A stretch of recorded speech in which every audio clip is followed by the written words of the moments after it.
Axe Machine, how you here so early? Or is that like a long time ago? Meow Shenron, what the fuck? Oh, that was at 8:59. That was an hour ago. You were just in chat? Like a freak? What to say? How the fuck you get here so quick?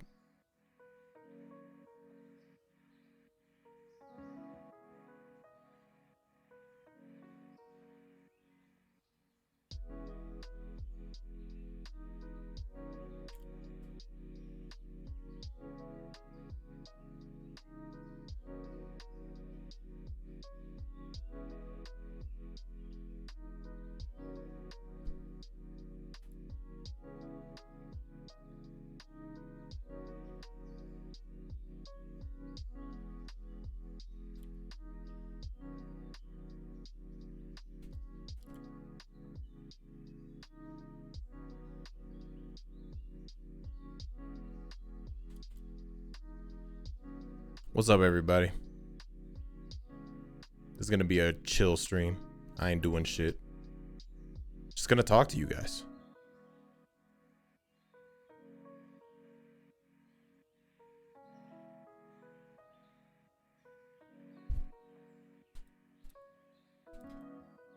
What is Mario Golf stream win? I have no plans. I'm not gonna be live for long. I just kind of felt like being live.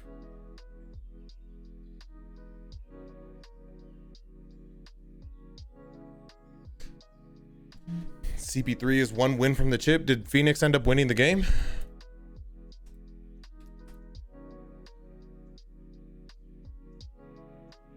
Oh, the game's not over. Oh, it is over. End of Q4, yep. Congrats to, I want the Suns to, I just don't want the Clippers to win, honestly. I see Skip Bayless talking in all caps, so that's how I know things went well with the Clippers. And by well, I mean they lost. You look exhausted? I'm chilling. I'm just chilling right now. Seereax is, oh damn, that's crazy. And you're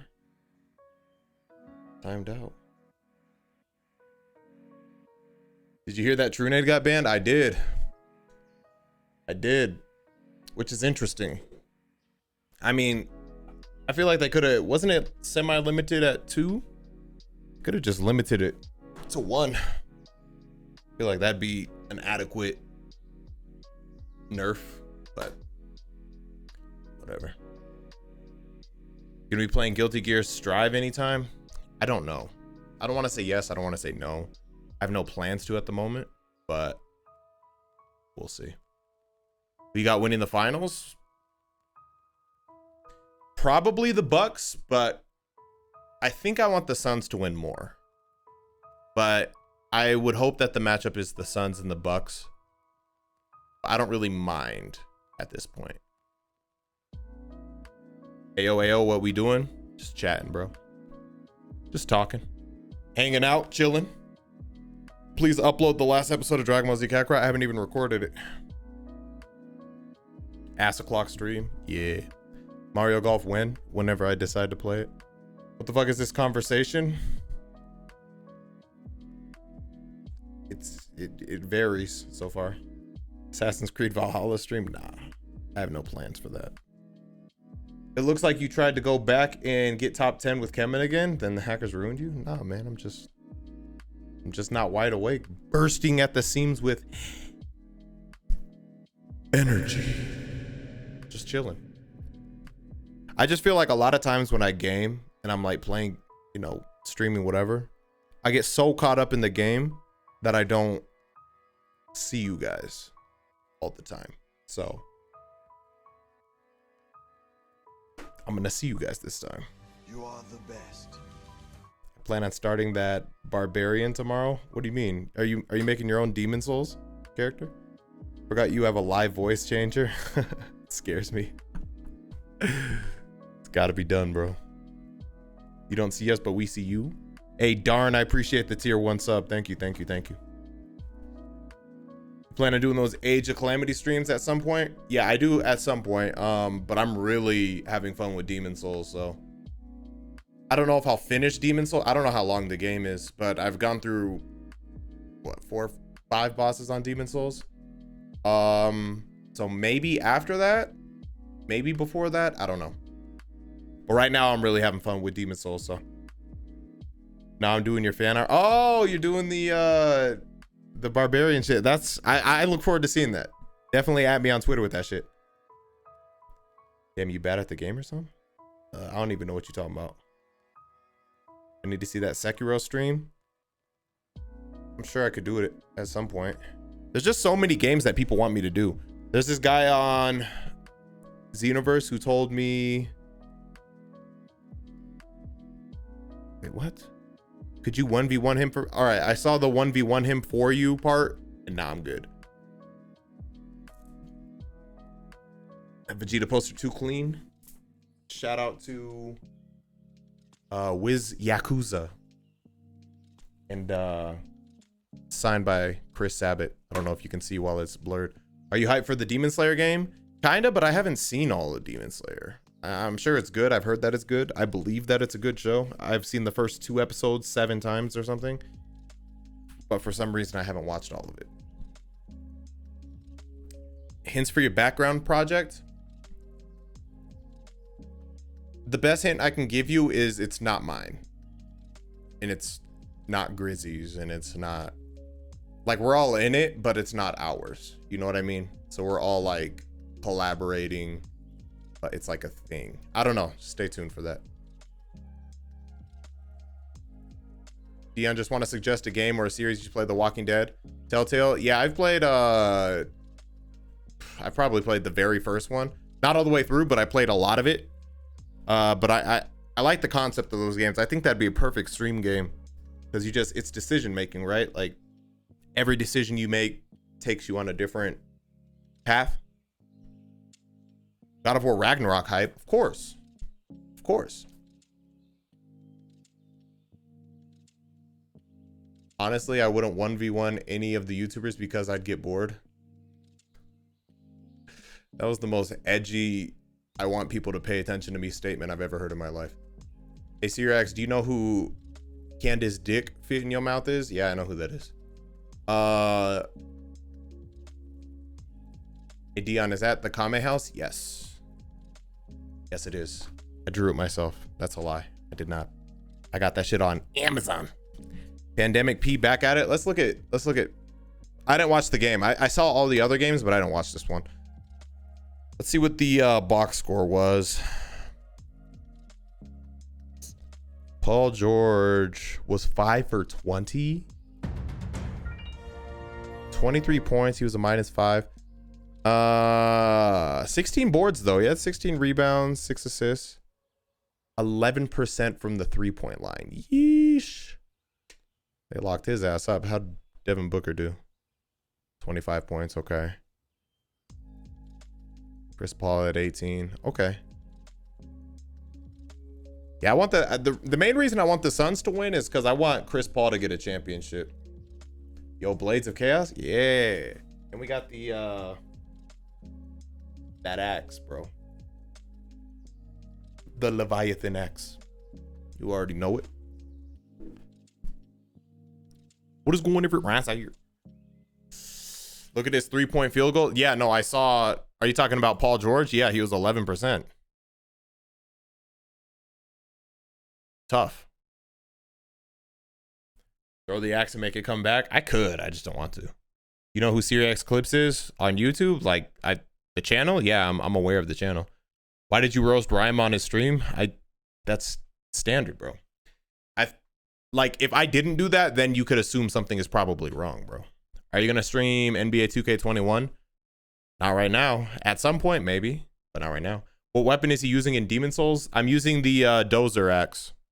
But I'm also using the I forgot the first word. It starts with the C. Falchion or something like that. That you get from the 4th world in Area 1 or some shit. I love the t-shirt. Now he wants to read? Bro, I always read. What are you talking about? I won't lie, Dion. I always wanted to at least one and then show you what I could do on XV2 when I was active. Either, let me see what you said. Either on your team or against you once. Hey, every once in a while I'll stream Xenoverse, and whenever I do, why did the music stop, by the way? Hold on, let me get this music back going. Yeah, whenever I do Xenoverse, it's always open for the lobby, so anybody could join. I was about to play some of Moon shit.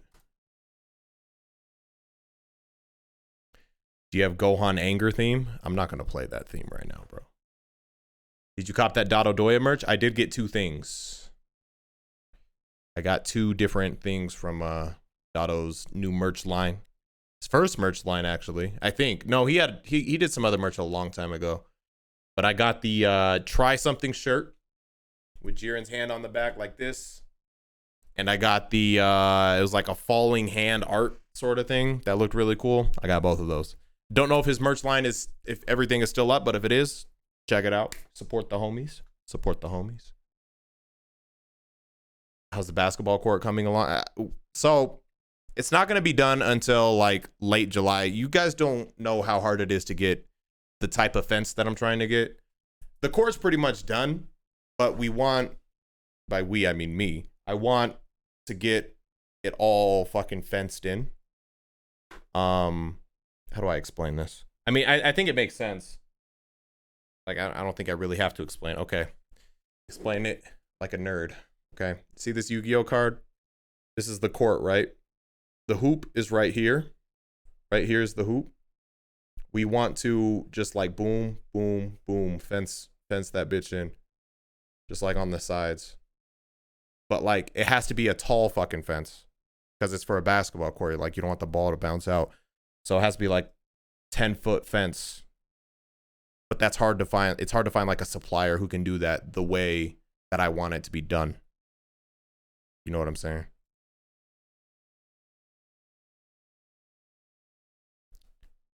Soccer is better than any sport, no cap. That's a lot of cap, but I mean, everyone's entitled to their own incorrect opinion.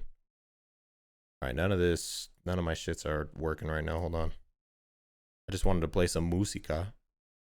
I don't know why I can't. They're asking too much from Paul George. I mean, they have to. What else are they? Kawhi is hurt. What else are they going to do? What else are they going to do? You going to have any more throwback series? I don't have okay. So I don't have any plans to at the moment, but never say never. That's my answer. Guess I'm just going to throw some random fucking no copyright song on.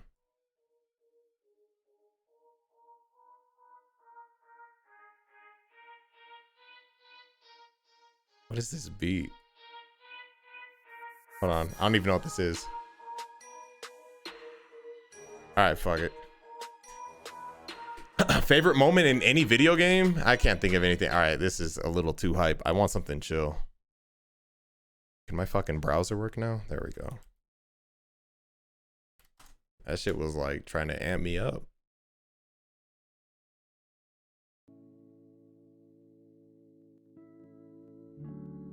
There we go. When are we gonna play some Friday the 13th? You'll probably catch me playing Dead by Daylight before you catch me playing Friday the 13th at this point. Because Friday the 13th just, it doesn't have that much support anymore. I'm not saying it's a bad game, but the last time that I played it was Month of Mayhem, and we had like this really annoying bug, and it was just like so annoying to deal with.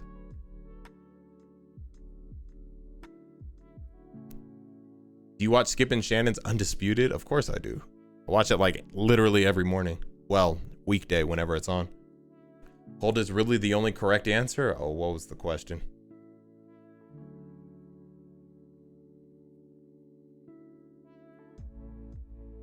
Cold water or room temperature?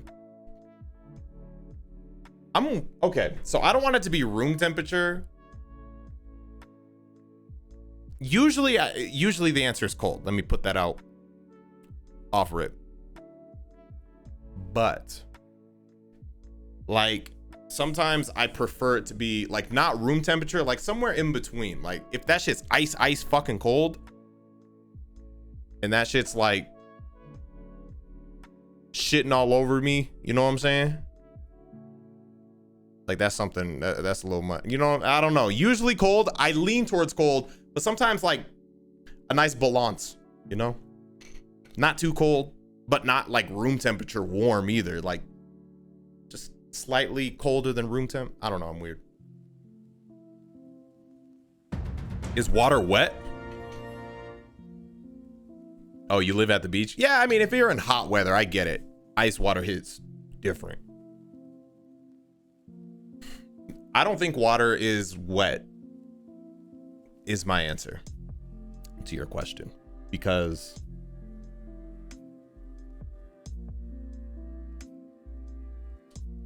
the definition of wet is because something came in contact with water. But water is like, water is water. So it's like, for example, if let's say I'm water, okay? It's me. It's me, I'm water. If I punch someone in the face, okay? Hear me out. They get a bruise or they're hurt. It's because I came in contact with that person. Does that mean I am like, does that make me the bruise? Does that make me the black eye? No. I caused the black eye, but that doesn't mean I am the black eye. Is water wet? No. I'm water. You got wet because I came in contact with you, but that doesn't make me. Anyway. It's not how it works. Fuck it. Who cares, bro? I'm just trying to answer. Yeah, and you sure you ain't got no alcohol in that bottle? I'm sure, bro. Nothing but water. Bottle of water. What is your favorite Dragon Ball game of all time?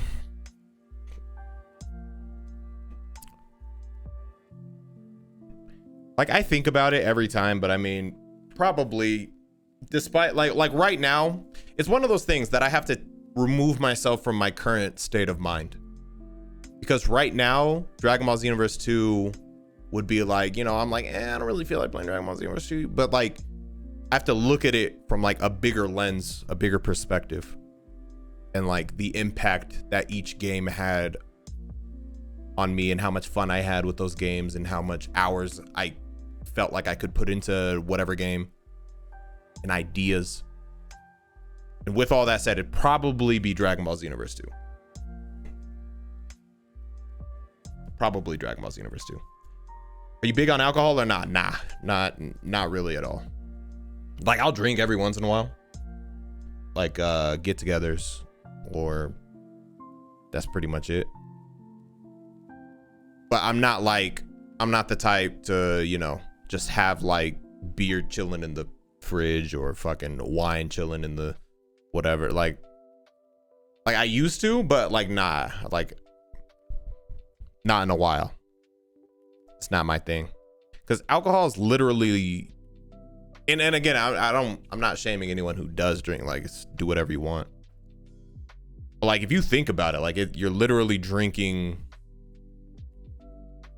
something that tastes questionable, makes you feel a little more loose, and then after that little more loose feeling, you feel like shit afterwards. In other words, it's technically just like, ain't it just poison? Ain't alcohol literally just poison? Like, if you drink too much of that shit, you gonna get poisoned. I don't know, but it's up to you. I mean, it's just my thing. I used to, but never heavily, but like I would have like a beer a day at one point, but like not in like a year and a half or two. Yeah, it's not really my thing. Want to make a manga? I'm a manga artist. I don't want to make a manga. I don't really get making mangas. Like, okay, let me rephrase that. I get making mangas because, like, obviously you guys are manga anime fans. so you see manga. But like, I just have a question, I guess. Let me just put it like that. If you're in the US, do you, when you make your manga, do you make it backwards? Like, because isn't that like, wouldn't it just be a comic if you make it here? Because like, if you're American or like, you know, you speak English, then you read your book from left to right. So like, I like, it's a genuine question. It's a genuine question. Like, what do you guys do? Like, do you still, like, do you go out of your way to like make that shit right to left? Because mangas are, all right, I mean, I'm sure everybody knows this, but like, in case you've never fucking read a manga before, you know how when you read a book, do I have anything near me?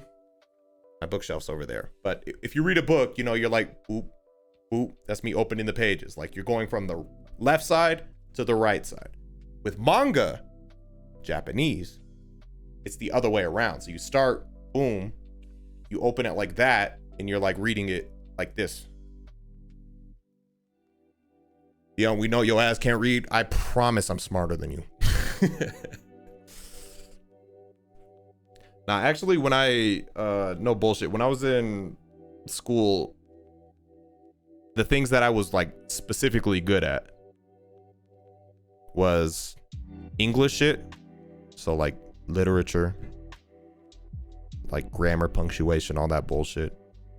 And like, I liked social studies a lot. So like history, all that shit. Stop the cap, Dion. Your name is Ram047566, and you're telling me to stop the cap. Were you good at math? Because you look like you just typed in some random calculations on a calculator, and whatever the decimal point said, you added that to the end of your whack ass name. I'm joking. You're a great guy.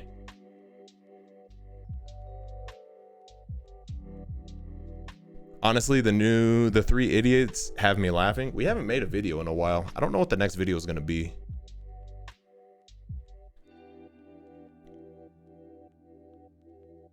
I don't know what the next one's going to be.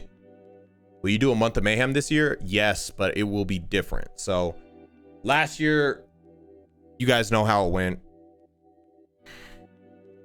The month of mayhem continues. And today we're going to be playing Month of Mayhem is a series where I play 31 different horror games in 31 different days. That was last year. This year, it's gonna be much more relaxed. It's gonna be more of a stream thing. So I'm gonna play horror games on stream, but it won't be every day. I don't know what that designated day will be or days will be, but it'll be like a select few or couple days out of the week throughout the month. Every day is a lot. That shit's stressful. Because I need y'all to realize something. Like, I know when you watch YouTubers or content creators, they're making content and like they're extravagant and, you know, like, you know, fucking, he's so extra, you know, all that bullshit. And you might think that that's applicable when it comes to me playing scary games. I was genuinely shitting myself playing all of those fucking games. I wasn't like trying to be like, all right, let me pretend I'm scared. No, I wasn't that, all right, let's not be crazy. I'm not like that. Like, I played the games, but like, I'm just letting you know I genuinely did not have I wasn't having a great time with all of them. Obviously, the games that I was like, yeah, I'd love to like continue this shit. Yeah. But like, just sitting here and like, I think it's easier on stream. Like, I'll find out. But when I play this shit on stream, cause like I got you motherfuckers right here talking to me like, oh, you can, you know, go through this. We gonna go through it together. But like me and my little time to record a video, click. And I just gotta like make all these. Fuck Five Nights at Freddy's, by the way. Are you terrified? You can take it how you want. Dude is capping. How am I capping if I said like I'm openly admitting to being a slight bitch when it came to these games? I played them though, but I'm just, if I was capping, I would say like, nah, that wasn't scary. I was just, you know, YouTube acting.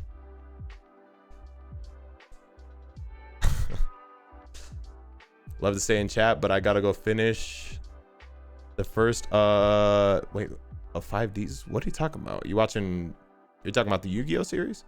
It's okay, Dion, I'm a bitch at scary games as well. But that's the beauty of it. I feel like that makes for better content than if I was like stoic fucking like I'm playing this game and I'm just like something pops up. Like let's just say something pops up when I press this beep sound. Something. All right, this pops up actually. What did you say, nigga? Ah. You know, wouldn't be as entertaining. I hate games where I can't fight back. Thank you. Like if I could like swing back, fuck Visage or Visage, however you say that shit. Fuck that game. I've seen enough of that. But like Outlast is a perfect example of just like, Outlast wasn't that scary to me, honestly. I think the first one, when I first played it a little bit, but like looking back, of the games I played, Outlast wasn't that bad. I didn't like mind playing it as much. Especially Outlast 2. Outlast 2 was kind of a breeze from what I played. But like you can't fight back. Like something pops up, I just want to like, because like it happened in, I was playing Demon Souls, and I know it's not a scary game, but like there are moments where like something will just fucking pop up and like try to kill you and can kill you in like one hit. And like, as long as I can swing back and like react to it, and I'm not just like at the mercy of whatever the fuck is gonna kill me, then whatever. Still tight you didn't finish Slenderman. That's OGOD. Fuck Slenderman, bro. I played a lot of that game, The Arrival. I think, how many pages did I get? Wasn't I just like 1 page away or 2? I can't remember. Dragon Ball Z Kakarot was just golden colored shit, to be honest. I mean, that's your opinion. I wasn't a huge fan of Kakarot at first, but it grew on me over time. Dog, you were literally in part 1 of 9. I'm saying of the pages, with your dumbass. I asked how many pages I got. Because the original Slenderman, which was the one that I actually played before, like a long time ago when it came out, the whole game was just you get all the pages. So I was asking how many pages I got. I think I got almost all of them. But then obviously I know that Slender the Arrival has like a lot more like shit. Did you ever play Alien Isolation? I did. That was the 2nd episode of Month of Mayhem. Bro, I love seeing people say cap, because 90% of the people who type cap don't say that in their day-to-day life. Be yourself. You're not this person. You don't have to pretend you are. You don't say that. You don't say that. I know you don't. It's all right. I'm not judging you. Cap. Shut the fuck up. I say poggers IRL. I bet you do. I love when you roast Rhyme and he just sits there. It goes back and forth. It's not one-sided.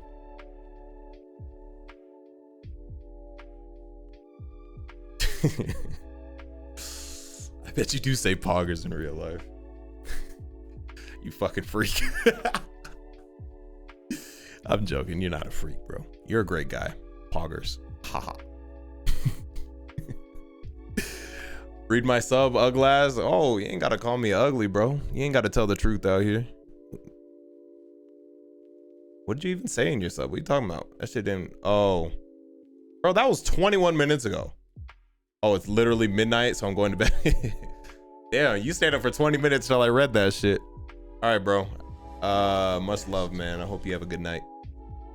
And you missed it, bro. That was 20 minutes ago. You was chilling. You're like, I'm gonna wait. I ain't going to sleep till he reads this shit. I want Mario Kart. Go ahead, treat yourself, man. Buy the game. Hey, Akatsu, I appreciate the 2 months. Poggers. I hate that word, bro. I don't hate it, but like, pog. Dion got a fatty, bro. What? I'm literally just like sitting here. I don't think I do. I think I have an honest. I I occasionally work out ass. I don't got a badonkadonk.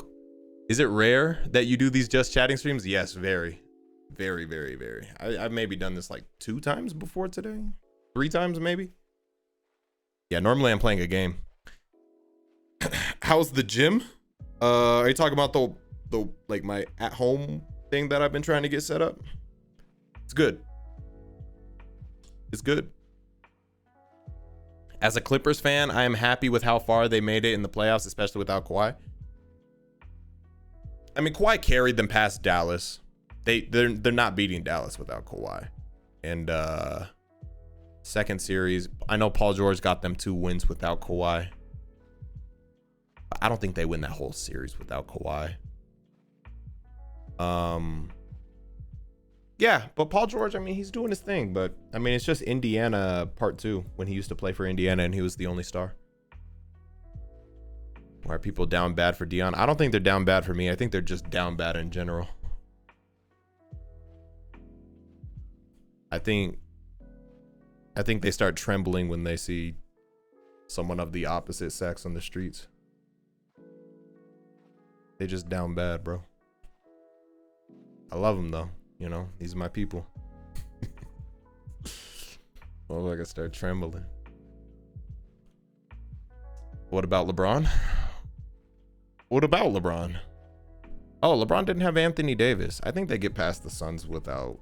I mean, if they had healthy Anthony Davis and LeBron, who never got injured, I think they get past the Suns in a tight series because I still give the Suns credit, but I think they get past them. What's an opposite gen? Oh my God. Some of y'all tripping. How is the new legendary box intro coming along? I wonder if I can show you guys a little preview.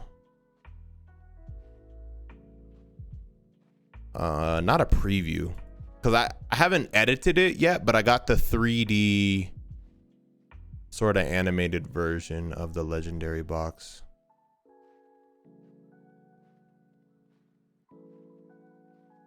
What? Can't open that shit? Okay, it's being weird. Never mind. I can't show you right now. LeBron saying he going back to prime. I mean, he's got to talk, right? I'm a LeBron fan, but this is the first year. I know he got injured, but this is the first year, maybe the last couple years, where like it's starting to become a little more noticeable that he's, you know, his career's like, boo, boo, boo, he's getting better. He's getting better. Oh my God, he's still getting better. How is he still getting better? But now we're finally at this sort of point where he's starting to decline a little bit. I'll tweet it when I receive it from Konami. Oh, what are you getting from Konami? I won the second prize from the dueling sponsor stream you and Rhyme did. Oh shit. At me with it whenever you post that shit. Congrats, man. You can tell he's slowing down. Yeah, he just doesn't have the athleticism. And I'm a LeBron fan, so I'm not like a fucking LeBron fucking hater. Oh, he sucks. He's getting bad. But you know, father time, undefeated. Slows down. Got the new stars starting to emerge. That's the beauty of the playoffs right now, is each team has like a young star that wasn't really doing their thing when LeBron was really like dominating in like Miami and shit. Like Devin Booker on the Suns with like, you know, DeAndre Ayton as well. And they're going up against the Clippers. Clippers are kind of the only team left that have like some OGs, slight OGs. You know, Paul George has been around for a while. But Terrence Mann, even like, I'm not saying he's a star, but like he had like 37 points against, what was it? One of those fucking teams that they played. What happened to Shave? You don't care about Shave, because if you cared about Shave, you would have seen the last episode. That nigga gone. He left. When people ask about Shave, it's just like, you don't care about him. So why are you asking?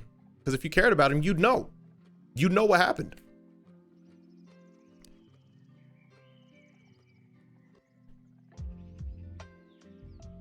I need the cringe IRL videos to come back. Let that nigga know.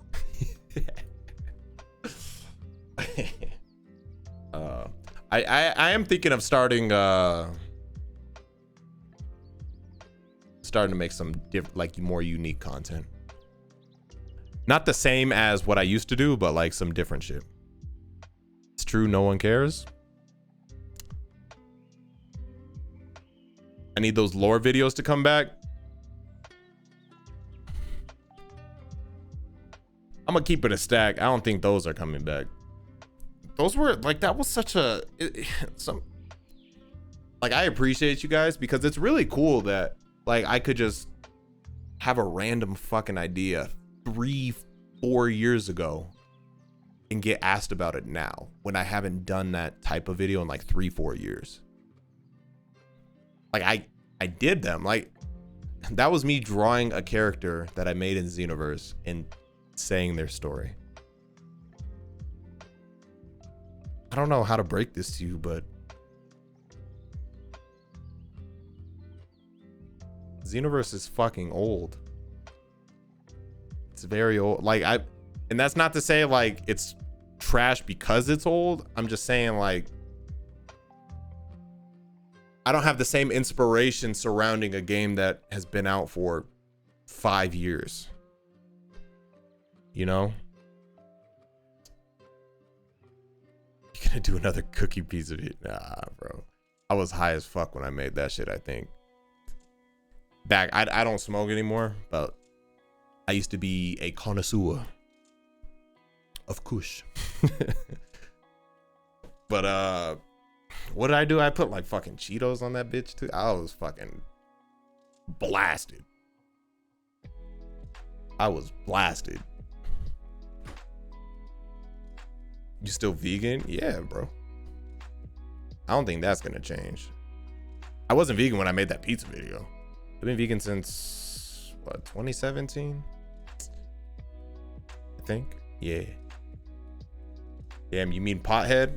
I like to say connoisseur. Connoisseur sounds a little more elegant. You know what I mean? I had some vegan mac and cheese. Ooh, girl. You gonna mail me some of that shit in some Tupperware or what? Hell, Kush is vegan. I know it is. Trust me, I know it is. I got you. Yeah, hit me with that Tupperware. Did you make it or did you get it from somewhere? Why'd you decide to go vegan? It started with health reasons, but then like I learned all the positive shit that it does for the environment and fucking animals and all that stuff. So it became a no-brainer at some point for me. What happened to Godfall? It was just one of those. See, I have a lot of games like this. Ghost of Tsushima is one of these games, except I think I might come back to Ghost of Tsushima on stream at some point. I have a lot of games that I start, and it's not that I don't like the game, but there's just, it doesn't grab me enough to like make me play through the whole thing. Like Demon Souls grabbed me. I thought I was just gonna do one funny stream where I die a lot and then like I never play it again, but I've done that shit like 3 times. You know what I mean? Closest friend is oh, that's dope. I like that broccoli emote. She makes me food or shows me recipe. You better keep that friend around. You better keep that fucking friend around. That's really dope. I'm envious of that. I don't have enough vegan friends, man. So whenever I like, I don't know, it's just weird, you know? Like because I be getting so excited when I find a joint that's like 100% like plant-based and shit. Like they got like vegan burgers, Beyond Burgers, chicken and vegan chicken, you know what I mean, all that shit, and I'll be hyped for that, and I'm like, I need someone to be hyped with, you know what I'm saying, that sort of thing. I want to start being vegan, but it's literally impossible because my family keeps cooking me. It's hard if you're a kid, or if like you still live with your parents and they're still like providing food for you, because like my parents are not. So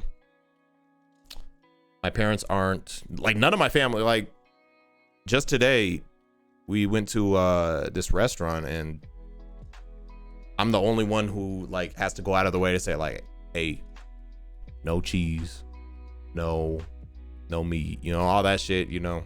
None of my family, like, you know, moms, aunts, uncles, none of them are. But you just have to have the willpower and just see what it does for you, you know, because that was kind of like for me, because again, it started with like health shit.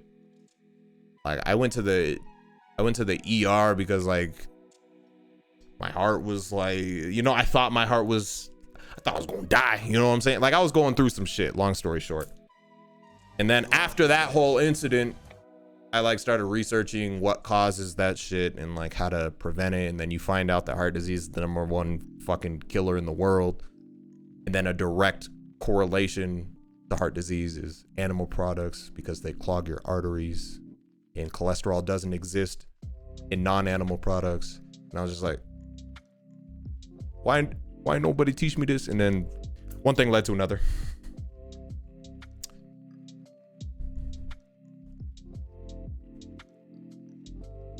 Hit up BB, she's vegan. I don't think she's vegan.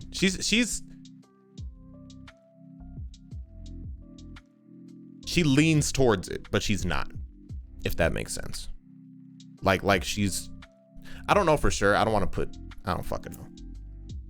If you're trying to go vegan, I would say start small, like red meat, then chicken, then more specific stuff like cheese and eggs. Yeah, I would say start small. I mean, everyone's different. Like for me, because again, my situation, I was like, holy shit, I think I'm gonna die. You know? Are eggs vegan? No, they're not. So basically anything that comes from an animal is not vegan. Technically, that's how it works. You don't eat the eggs. You don't drink the milk of a different species, which when I always put it like that because I feel like it makes it sound weird, because like humans are the only motherfuckers to like you got if a dog has puppies, the puppies drink from the dog. If a cat has kittens, the kittens drink from the cat. If anything has anything, they drink the milk of their mother. But somebody had the idea that, oh, I'm a human, I have the same nutritional needs as a cow calf.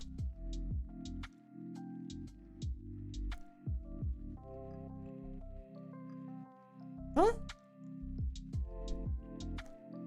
Like that shit just, like, think about it. Like, cause my whole life, I was just like, I drank that shit when I was younger too, you know what I'm saying? So I'm not trying to say like, but just like, once you really think about it, once you like, it takes this long. It's like, these niggas that got milk really got us, bro. Nigga, what? Shit don't make no sense.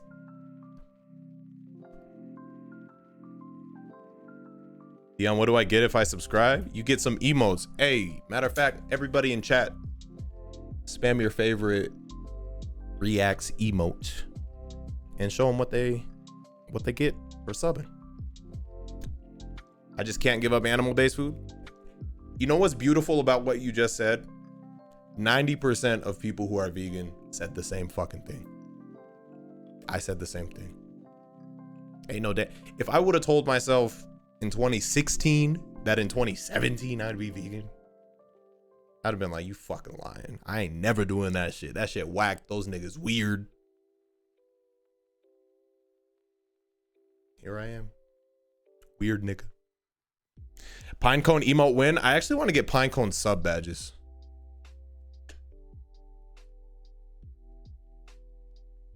It's just cheese though, and milk. I think a lot of people have problems with cheese, like replacing cheese, but milk should be easy. There's so much, like there's oat milk, different flavors of oat milk. So you can go vanilla oat milk, basic oat milk. There's almond milk, soy milk, cashew milk. Like there are so many fucking, milk should be like, I'm not trying to say what should and shouldn't be easy for you. Everyone's different. Everyone's built a little differently than one another. But milk should, like, you have a lot of options with milk. Cheese is a little harder. I had to go a while to find like that good replacement. But again, just know that there is a replacement. So it's not like you'll never have the sensation of cheese again, you know, or the sensation of milk's always been kind of, even before I was vegan, I stopped drinking dairy milk because that shit just got nasty to me. I don't know what it was. It just did not hit the same. But VO Life, if you want to try a cheese, that's what I like. There's obviously a lot of other brands like Daya, Follow Your Heart, blah blah blah. But I like VO Life. Fuck cheese, that shit is disgusting. Yeah, after a while I stopped. Like, I don't miss cheese personally, but I know a lot of people who did like really miss cheese. Dairy milk, not it. Yeah, I'm not a fan. Oat milk and almond milk is so much better. Yeah, I agree. Are we ever gonna do the Xenoverse 2 revamped mod again? Probably at some point. Mozzarella sticks would be the hardest to give up for me. I promise you. Ask your vegan friend for some vegan mozzarella sticks. I don't know if she be cooking, but if she can cook and cook, she might be able to hook you up with something. She might surprise you.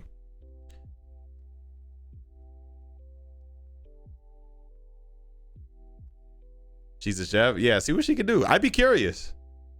Not a real chef, but you know, yeah, I got you. A hood chef. You know, she be cooking for niggas on the block. I like that. They be better cooks than the chefs. They give you more portions on your food. Real chefs, they give you... Why can't I find props? Normally I can find a prop. There we go. They'll give you a plate this size with food this size. And that's how fast it's gone. That's what real chefs do, bro. They do that. That's your meal with a real chef. But like a chef on the streets,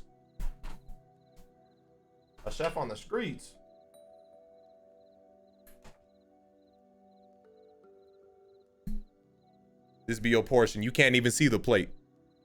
That's your portion. Nah, those chefs are better.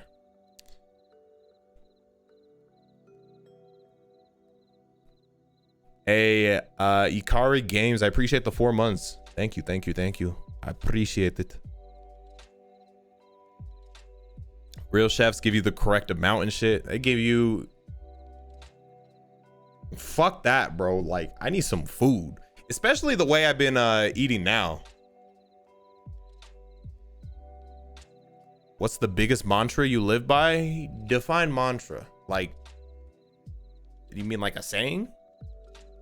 Define mantra. That shirt dirty as hell. That's why it's not on, motherfucker. You still play ball? A little bit. I actually, I got out. I was playing at a gym not too long ago. It was a good time. Like, mantra is like a saying that you live by, right?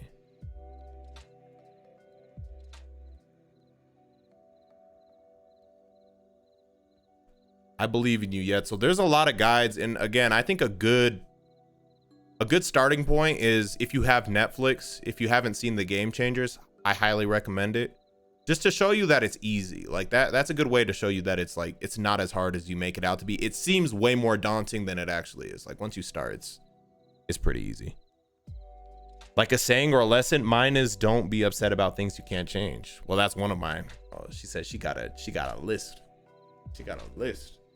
I don't know if I have one. Like I do, but they're all like subconscious. You know what I mean? I guess one is if you're not willing to fail, you can never succeed. Let it simmer. What'd I say? Pastor Seereax said, if you're not willing to fail, you can never succeed.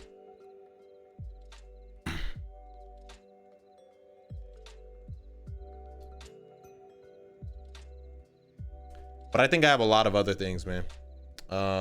A lot of other sayings, but that's one that kind of got me to where I am now. Like I was driven like crazy. Like crazy driven. And eventually it all fucking worked out. Took a lot of leaps of faith. I failed a lot. I risked living on the streets. But it all worked out, you know? But I was willing to hold those risks, knowing that there was a chance that I would look stupid or fail or people would laugh at me. But I still took the leap. And if I didn't take that leap because I was afraid that I would fail, then I wouldn't be speaking to you right now, giving you this message that could potentially get you to take a hypothetical leap. And you might fail. There might be a good chance, a great chance you will fail. But there is also a chance you'll succeed. So stop being a bitch. I'm joking. I'm joking.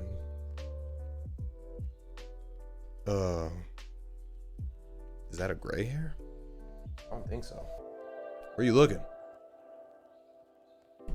My beard? I do get, oh, that's a dog hair, my bad. That's a dog hair. Is that a gray hair? Motherfucker made me look wise though, didn't it?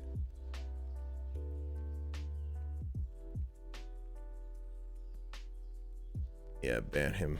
Yeah, he's been saying some annoying shit earlier too. I think he was just trying to get my attention, but GG. What kind of dog? I have 3 dogs. That hair looked like it was from my, I have like a, it's a golden retriever, but like, it's like, it's a light-skinned golden retriever. I think they call it like a cream golden retriever or some shit. Yeah, I got 3 of them things. Have you seen Dotto Doya IRL? Nah, I haven't. Golden retrievers are so loving. She's loving, but she, when I say she is, I ain't gonna call her stupid because she's smart, but like, you know, dogs just be doing stupid shit sometimes. You're just like, why are you so stupid, bro? It's like that. Like, she's not, like, she catches on. She's a fast learner. But then every once in a while, she'll dig like a big ass fucking hole in the backyard and fucking have fucking dirt all up to her fucking sleeves. They just be doing dumb shit sometimes. I'm like, and then they want to jump on you with their dirty ass paws. Like, get your loving stupid ass off me. I need some dog pics. Yeah, I know. I got you. Dino gives me that. Like, he gives me so much shit for not taking pictures of my fucking dogs. He's like, because you know Dino be posting like every single day of his dog. So he thinks that if you have a dog, you have to like post pictures of your dog every fucking day. I'm just like, no. Buster cute AF. I've met that dumb nigga in real life, bro. Buster's a good dog, but like, he's also, you could tell that Dino raised that motherfucker, bro. You could tell Dino raised that. Like, I met him in real life. That motherfucker's just like in the way, just like fucking, he just be clunky and shit. And I'm just like, bro, move, man. How'd you meet Dotto and Dino? Giving me inspiration. All right, Lodi Gaming. Take that leap, bro. Have a plan. Don't be stupid. But take the leap. When you're ready. But the time will never be perfect. So sometimes you will be ready, but you won't know that you're ready. Okay? Hear what I'm saying? Sometimes you are ready, but you won't know you're ready. So you won't know when to take the leap because you don't know if you're ready. But if you're smart and you analyze who you are, what you have, your resources, then you can make an educated decision on whether or not you should take that leap at that moment in time. But most of the time you're ready before you think you are. Speaking to my soul, Nova. Just like as I read that, I just remembered, like, I'm not trying to put your shit on blast, but like, you wanted to discuss some shit kind of similar to, like, you know, what we're talking about without going into detail.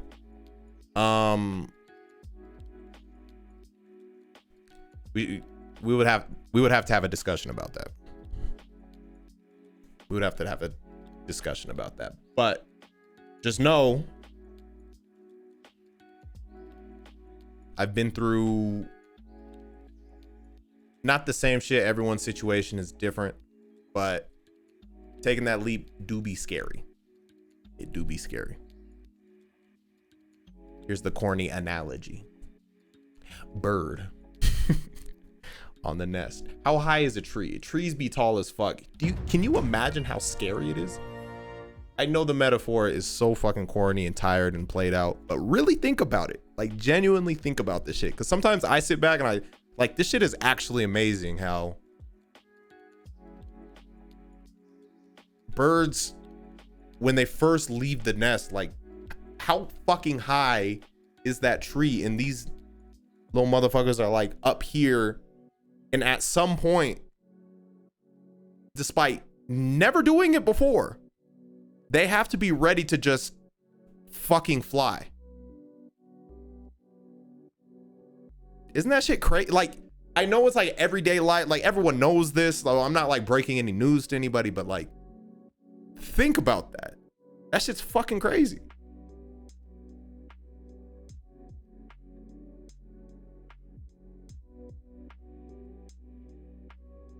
I agree, Nova. I fucking agree. When I first went to all right, brief story. I've shared this story before. I don't know if I've shared it with you specifically, but I've definitely done like a YouTube video on this like a couple of years ago, 2-3 years ago. But just to summarize it, before I worked at 2K Games in Las Vegas, I worked at a bank. I was making decent money at the bank. I had opportunities for growth, for promotions, all the shit at the bank. You know, I looked, you know, had the tie on, you know, I was looking good at the bank. Everything seemed to be going well from the outside looking in. But do I look like a nigga who's gonna work at the bank for his whole life? No. Now, because you guys have seen my personality, but this personality, who I am, was completely almost like caged up because it was hiding behind the persona that I had to put on as a professional motherfucker who works at the bank. Like, I started as a teller, I moved up, I had my own desk, I had all that, you know what I'm saying? Like, I had my own desk, I had my own little area, bro. Like, I was moving up. I could have started doing loans and shit. So I'm saying this because I was financially comfortable.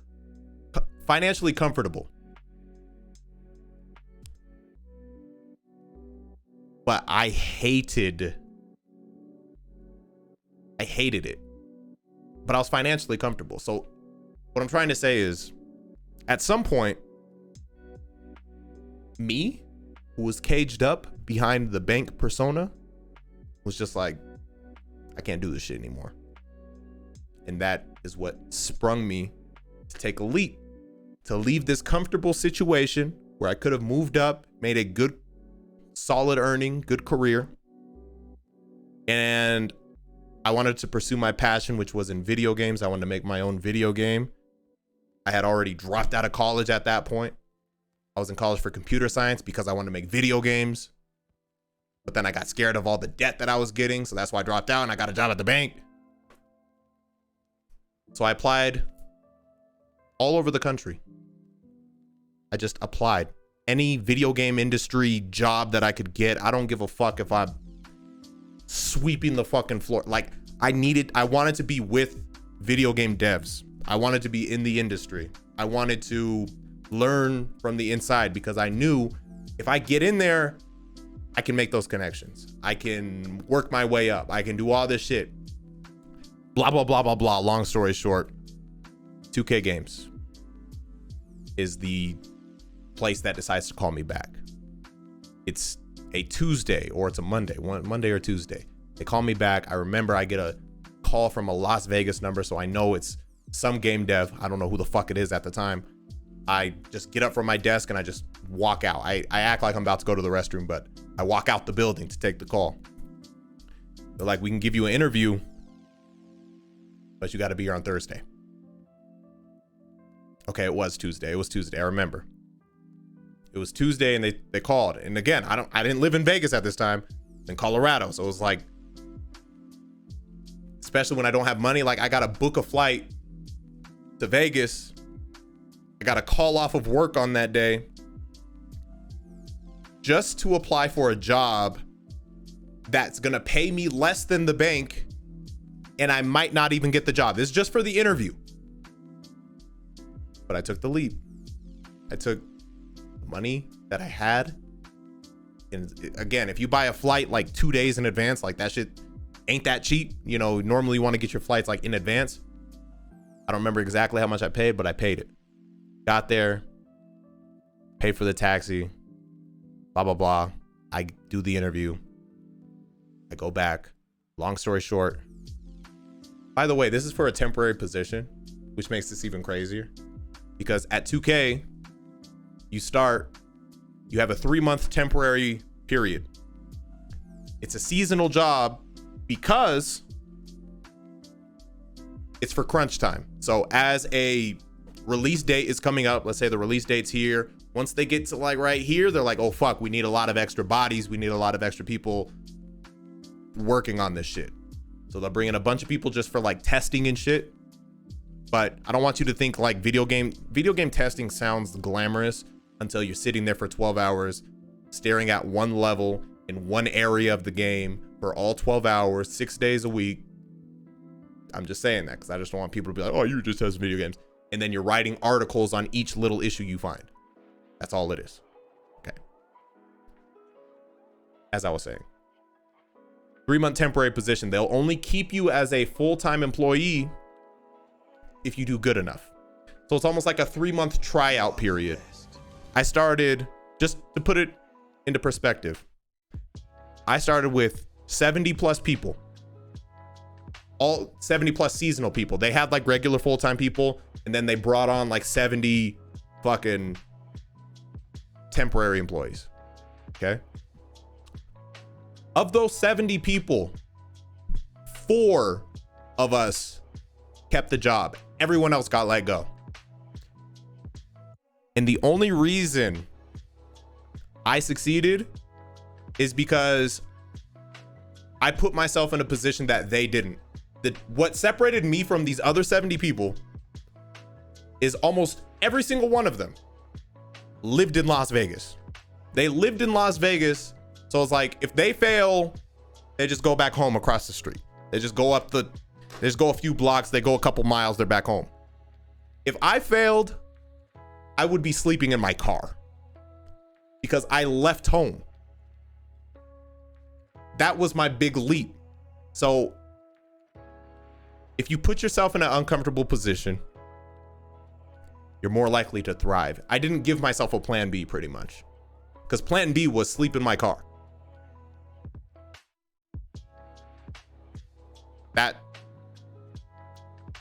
But this all winds back to taking that leap. And then there was another leap. This one will be a lot shorter.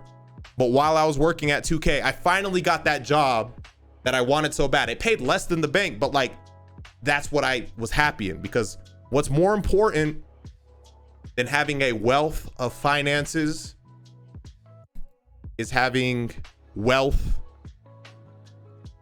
within. Happiness. Being happy with what you do when you wake up every day. I prioritize that way higher than I prioritize fucking money. And then it was the same thing. Like, I finally got that job. I busted my ass to get a job at 2K. They let me live in California for a little while.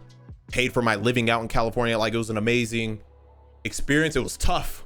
It was fucking tough, but it was an amazing experience. But as you guys know, it was around that time that I started doing YouTube. And YouTube was that next big leap. I was just like, I remember like I would fucking, because I just told you those hours. Some of you guys, if you're like real OGs, you remember like those 12-hour days where I was working 6 days a week, 12 hours a day. I had that 1 hour lunch period. Instead of taking a break like a normal fucking human being, I would go out and shoot videos. Or I would go home to like upload a video and like drive all the way the fuck back to like clock back in. But I used that hour block just to work. And then because I didn't have any other time, you start at fucking 8:30 or 9 in the morning and you don't get off until 9:30 p.m. at night. Unless you're working swing shift, then you'll start at 1 p.m. but you don't get off until 2:30 in the morning. That's what a 12-hour day looks like. So I had to make time. After work, everyone else would be like, oh, I'm so tired. I'm about to go. What are you about to do when you go home? And then everyone would be like, oh, I'm about to go get some food. I'm about to go to sleep, blah, blah, blah. My crazy ass would say, I'm going to go home and I'm going to make some YouTube videos. This is probably what gave me the heart issue. The anxiety. Because this is around when like just busting my ass all the time is when I started getting that fucking anxiety.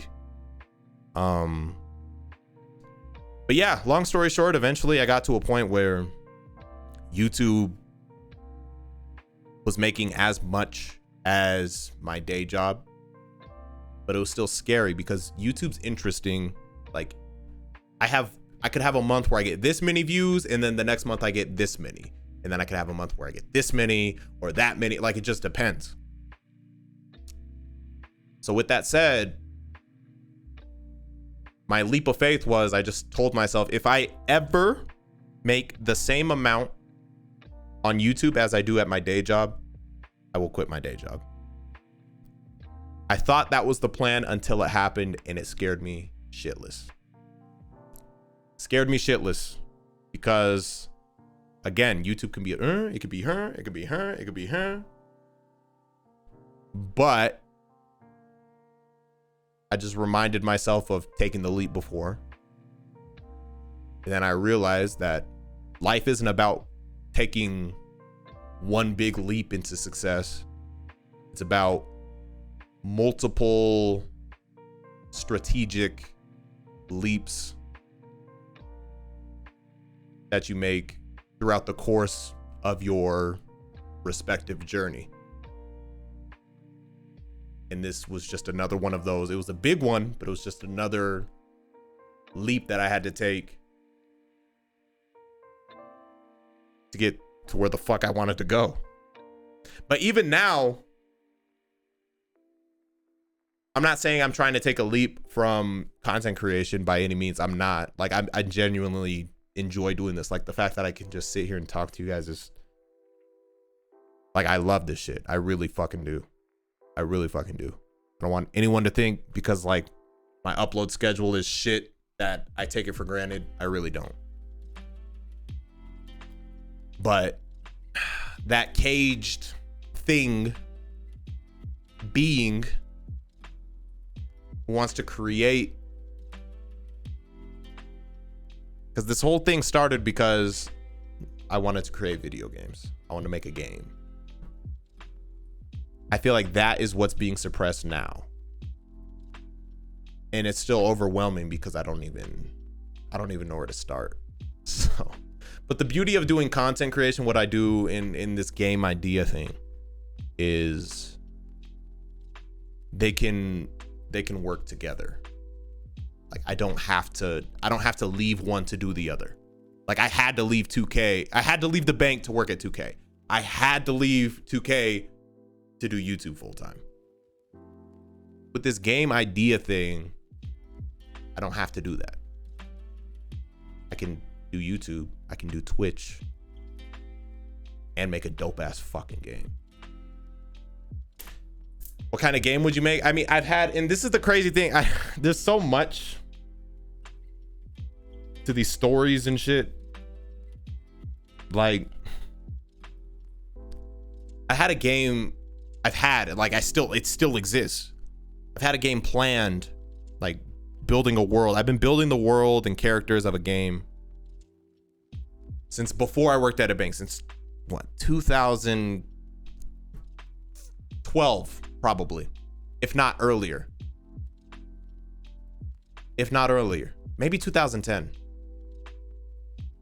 Starting when I was pushing carts at a grocery store with a coworker. We were talking about fucking RuneScape and some other games and shit, and that it just kind of sparked. Like I remember just pushing in carts, and like it would get busy, so like we'd be like in and out pushing carts and shit. We were just like talking about, like we were just spitballing about like game ideas, and then we came up with some shit. And since then, like I have a fucking file. I'm not gonna show it right now. It's all exclusive, but I have like pictures from 2012 that I drew of like characters and stories and blah blah blah. Crazy. But I bring that all up to say that leap is gonna come up for me again. Like I think sometimes people look at me and they see me as like a finished product, you know, but everyone is constantly evolving, or at least they should be. And like, don't look at yourself as a finished product either. Don't look at yourself as like, all right, this is who I am. This is who you are right now. Promise it's not going to be who you are probably a year from now. It might not be who you are 2 years from now. It might not be who you are a month from now. Because we're constantly fucking ebbs and flows, evolving.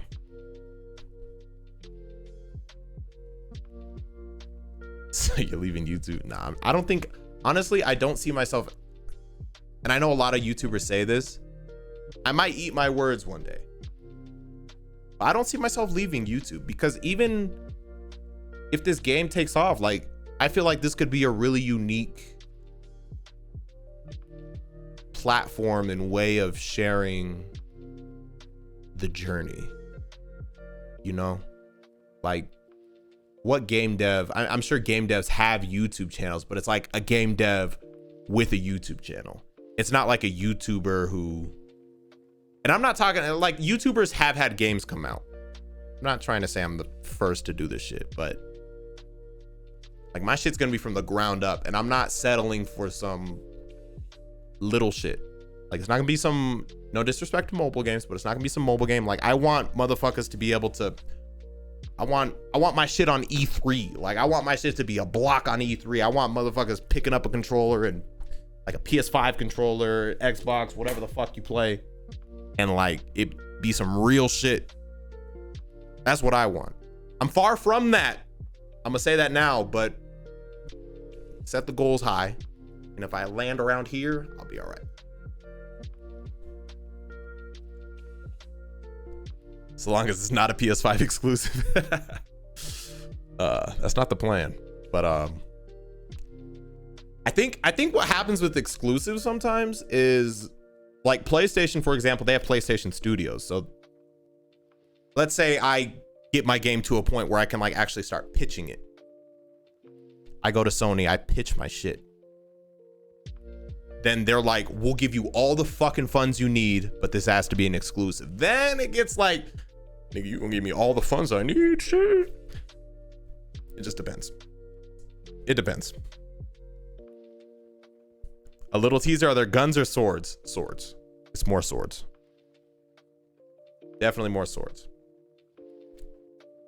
But it's its own universe. It's its own universe. What style is it gonna be? You'll have to wait many years to see, man. I don't want to give all the juice right now, but let's just say it's, I will say this, each character, the reason why it's taken so long just for story or in world building is it's gotten to the point where each character has like, you know how like, this probably isn't the best example, but like Naruto, they have like a lot of, it's not a game not like Naruto, but I bring it up to say this, like even a lot of insignificant characters have like their own long fucking backstory and long fucking reasons for why they're doing shit. So with that said, we have so many fucking characters that like we taking so much time to like make sure each character has like a purpose. Like they're not just like there and like he's this way because he's this way. Like they have like a story and there's a reason they are this way. And like the whole timeline of everything and like when, you know, there's a lot of shit. More like One Piece. I haven't seen One Piece, so is there any pine cones in the game? I'm sure somewhere. I wasn't as enlightened on pine cones back when we were really working on it, but are you ever gonna do the Xenoverse 2 revamped mod again? I think somebody already asked that. I don't know. I don't have any plans to right now, but I don't know. Been working on a series called Godbreaker for 2 years now. Just now I've created the characters for the first arc and have a rough idea of how the story I'm working hard on it every day, perfecting my art style, creating a good world story. I'm hoping it'll become really popular, that it's sold in bookstores. That's beautiful, man. I love to hear that because I'm kind of in the same place. I mean, obviously I'm not leaning towards books. I'm leaning more towards the game sphere. But like because it's a universe I'm creating. Like I'm creating a world. Like it's not, you know what I mean? Like I'm creating a fucking world. And what I want, like if somebody wanted to make a movie off that shit, like I want them to be able to do that. If somebody wanted to, you know, it's gonna be a game, but like I want it, you know what I mean? I don't know. It's an anime, you know what I'm saying? That'd be dope. I have the best idea for a Purge inspired game, for real. See, this is what I like, man.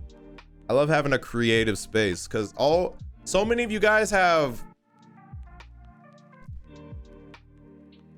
we all have something within us, man, that is just waiting to be released. We all have a story, whether it's like a fantasy story that you've made up yourself, or if it's your own story, or if it's just something you're passionate about. Like we all have something within us waiting to be released and finding that way to release whatever that thing is. And that's what's really dope about, like, life is beautiful as fuck, man. Like sometimes you just gotta sit back and just be thankful that we're experiencing what we're experiencing, man. Like it's just crazy. I don't know. I know I like randomly get deep. Like sometimes I'm just talking about like fucking pine cones and making stupid sound effects and hitting shit in a video game, but like really just like we're all in a way, like we're all experiencing this shit together, you know? Like we're all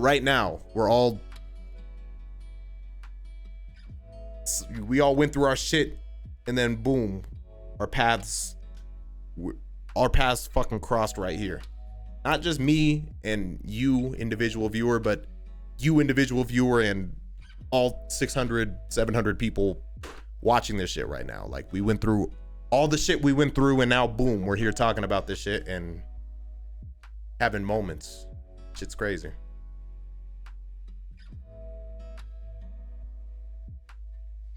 I'm crossfaded eating pizza. I'm feeling this hard, my guy. Oh man. Thoughts on hot tub streams?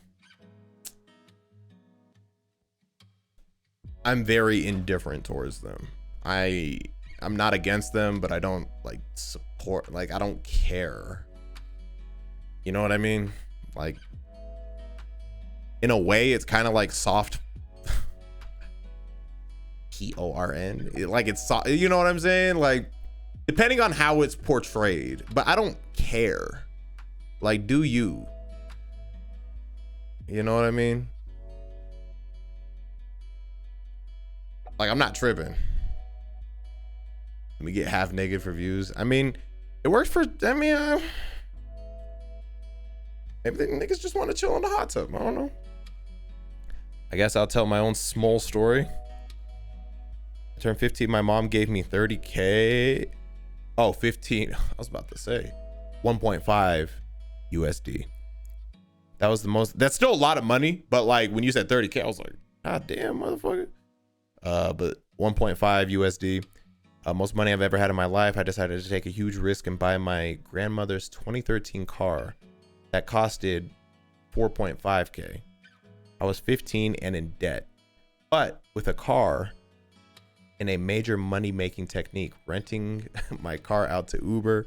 The pay is nice, 2.5K a week, and that's how I paid for the rest of the money I owe. That's actually dope. That's dope. Yes. Real shit. That was a smart move. I mean, that's the definition of it costs money to make money. Like, that's how I feel whenever I buy like new fucking gear, or especially earlier, man. Like the evolution of the green screen, man. Like my green screen, I pull it down now, but I feel like the evolution of the green screen just tells my fucking story. Like if you go to my really early videos, I had my green screen was 4 pieces of green cardboard paper. I had no lighting. I just had my window. I had to record during the day.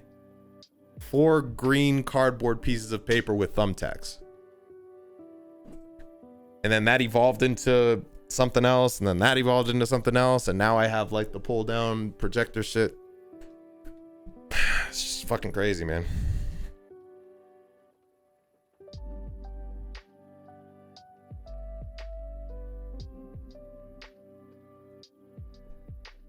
So would you say making the same or more money doing what you love as to what you make at your 9 to 5 is a good enough sign? I would say so. I mean, the only thing specifically with content creation is, I mean, taxes, because you're self-employed, so you have to like do that shit yourself, and it's not going to be the same as your 9 to 5, because you know, you look at how much your 9 to 5's paying, and then you compare it to how much you're getting paid from your, you know, whatever your aspiration is, content creation. And even if they look the same, that 9 to 5 had those taxes taken out already. So boom. But then your other job, like, you have to do that yourself. So even though it looks the same, this shit already had taxes taken care of, but this one did not. So it's actually like, you know what I mean? So, I mean, that's what I did, because I didn't have a nigga give me these hands, you know what I'm saying, before I took that leap. But for me, all I needed to see was that number being the same. But it wasn't until like I had to pay taxes that I was like, oh, okay. But it's a good starting point, because then you can lock in and dedicate that time that you would be doing that 9 to 5 that you had. You can shift that to prioritizing like a schedule on, you're going to be streaming. You're not really YouTube. I don't think you do YouTube. I know you stream. So that would shift to your stream, and then you can assume, because this is the way I look at it. If what I make at the day job is the same as what I made on YouTube while I'm working a day job, then you can just assume that if you take the time that you're spending on that day job out, then the YouTube thing will go up significantly. Depends on how you strategize and how you go about that shit, but that shit will go up because you've taken all that time that you've been dedicating to this, and now you can, obviously you don't want to work a 9 to 5 still, probably, but even if you just took half of the time that you would otherwise be working at a 9 to 5 and add it to your YouTube or content creation side, then that shit will naturally go up as well.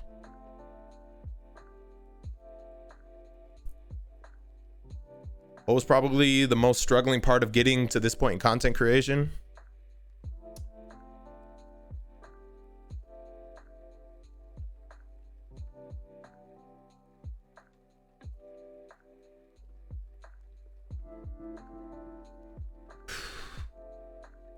Probably mental fatigue.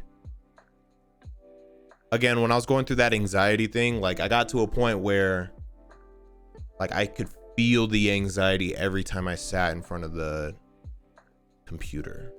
Like it was weird. And by anxiety, I mean, if you've never experienced anxiety, it's like start fucking hyperventilating, fucking your heart's like going fucking crazy. And like if you have an anxiety attack, a really bad one, you will literally feel like you're gonna die. So I went through like a whole arc of that, like of fucking anxiety. And I don't think it was causation. So I don't think content creation was a direct cause for it, but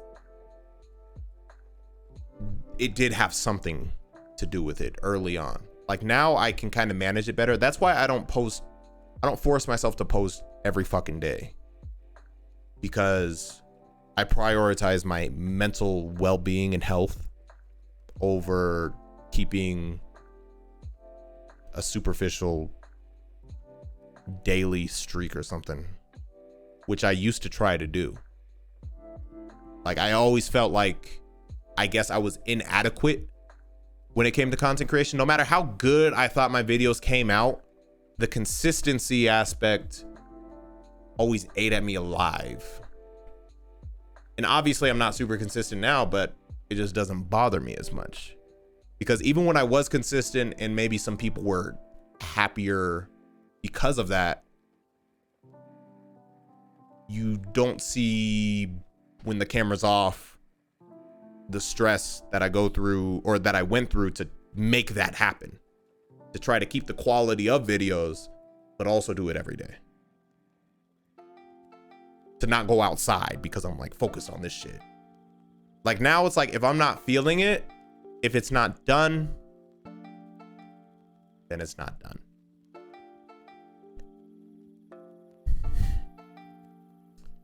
What's the hardest thing about being a public figure? See, and I feel like I'm this to a small extent compared to like, you know, like really big fucking celebrities, but from my time in this role, again, I think it's just it's a blessing and a curse to have people who love what you do and what you post. It's a blessing and a curse. Emphasis on blessing, but don't forget about the word curse. Emphasis on blessing, but don't forget about the word curse. It's a blessing because, like, you motherfuckers, you care about what the fuck I do, and like you'll watch what I post.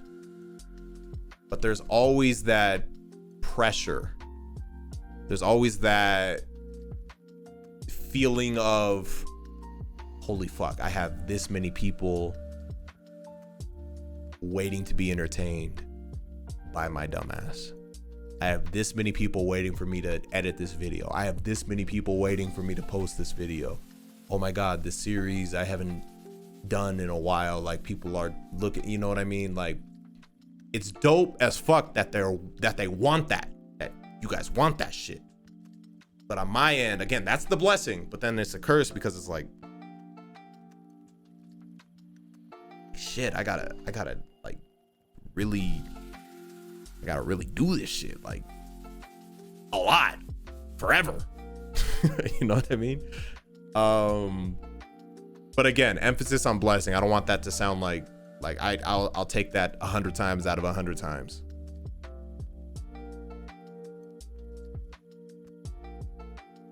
You know what I mean? Because I don't think I can ever, this is just me personally, after not, this is this might not surprise anybody, but I don't know if I seem like the type to enjoy taking orders or having a boss. The amount of squabbles, the amount of smartassery from me to my bosses, and the amount of times I've almost gotten fired from various jobs because I hate being told what to do, bro. I hate, but I say that to say, like, I don't think I could ever, I mean, I could, I'll never say I never could, but it would be, you know, if I had a choice, I don't think I'd go back to, I don't know, just, I don't know. It's hard to explain, because even at 2K, where I thought that's probably where I had like the coolest bosses, it still was at a point where it's just like the way they talked to me, like I was, I don't know. It's just hard to explain. It's just like just barking orders at me. I'm like, nigga. I don't know. It's hard to explain. When is Friday Night Fighters gonna happen again? It happened last week. Did you miss it? Gotta say, it's interesting seeing this side of a YouTuber. I just started streaming recently, and it feels like the people I watch are on it right off the bat. But it's interesting to hear y'all struggles at time. Content creation is hard. It is. I mean, again, and it's hard in a different, because I feel like I have to put things into perspective sometimes. There's people, you know, who work like super difficult, physically demanding jobs, who are on their feet all fucking day, who do crazy shit like that, like sweatshops. Like there's crazy fucking jobs out there. So what I do is not anywhere near as like physically demanding or tiring or exhausting and dangerous, scary as some jobs out there. Content creation is not that. But there is a mental fatigue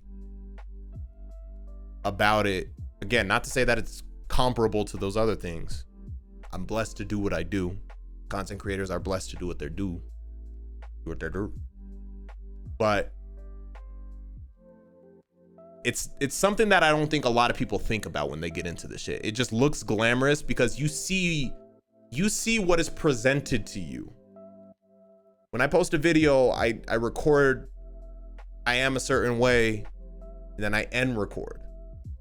That is 30 minutes to an hour within the spectrum of my crazy day leading up to that point and what follows that point. Leading up to that point, I'm like, oh fuck, oh my God, I gotta do this. Oh my God, I need to make time to do this. I need to, oh my God, everyone's waiting. I'm getting all these comments. People are like saying, oh my God, I'm not even a YouTuber anymore. People shitting on me, blah, blah, blah. And then after that, I'm like, oh fuck, I gotta start editing this shit. Oh my God, is my editor even available today? I gotta send this shit to my editor. I gotta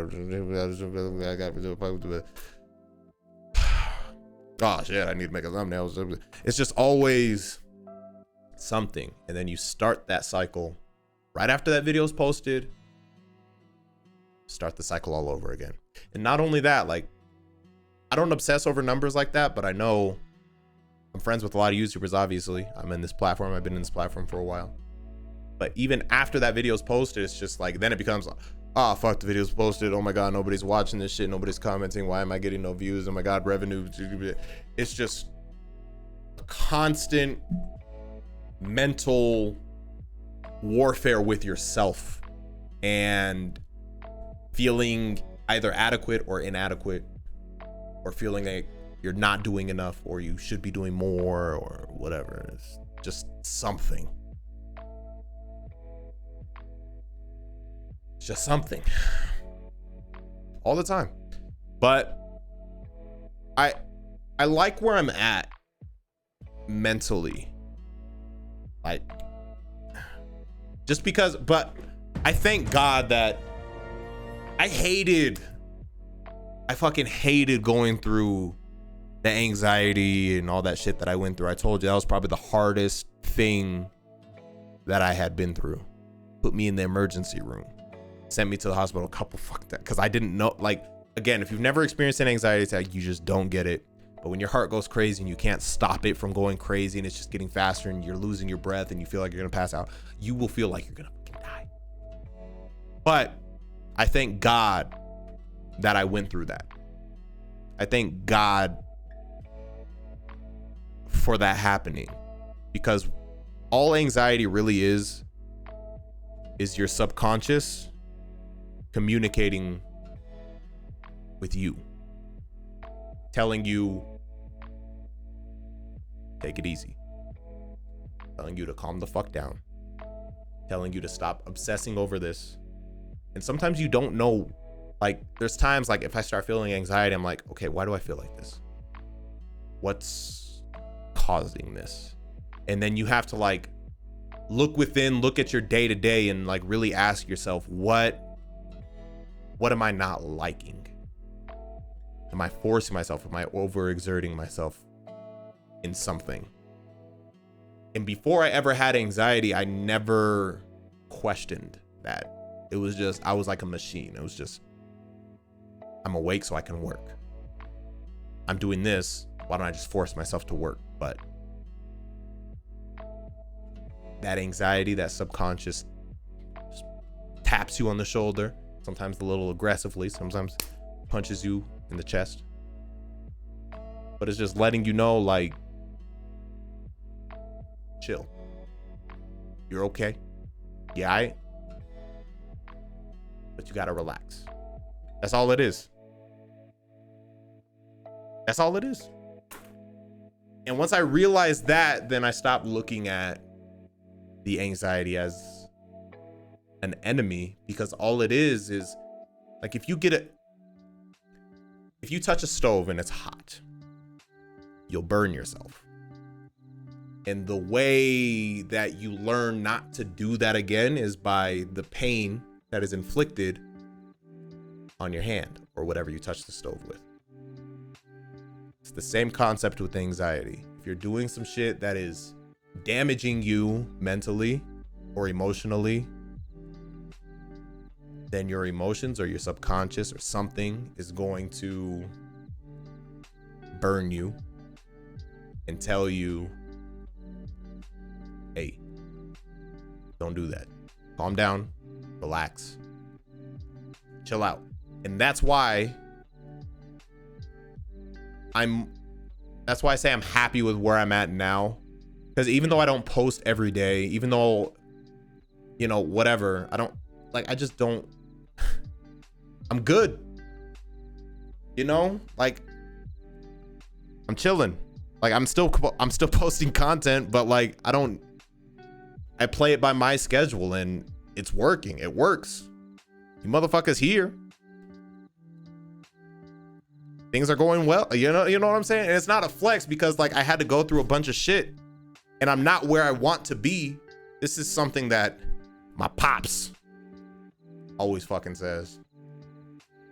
I'm not where I want to be, but I'm glad I'm not where I used to be. Not where I want to be yet. I have a lot of goals, a lot of aspirations. I still want to get better in all facets of life. When it comes to health, when it comes to working out, when it comes to YouTube, when it comes to making games, like I have a lot of shit that I'm trying to get better at every fucking day. Meditation, like a lot of fucking shit I'm trying to get better at every day. I am an incomplete product right now. But this version of me compared to last year's version of me is leaps and bounds ahead. And I love that because I know I'm moving the right way. And I think you guys need to do that yourself, man. Just push it into perspective. Like, if shit seems rough now, is it at least like, how have you evolved from a year ago? You know? Beardless Reacts was something else. Beardless Reacts was a different breed entirely.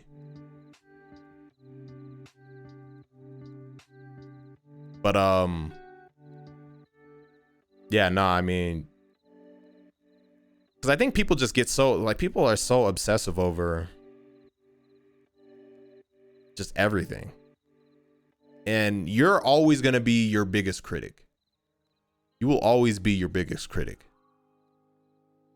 So no matter how many times people come at me saying like, oh, you haven't been consistent. Oh, you said you were going to do this, but you didn't do that. Oh, you didn't post this. Blah, blah, blah. As much as you said that, I've been yelling at myself subconsciously, mentally, thoughts screaming at me that very fucking thing for days before I ever saw that comment.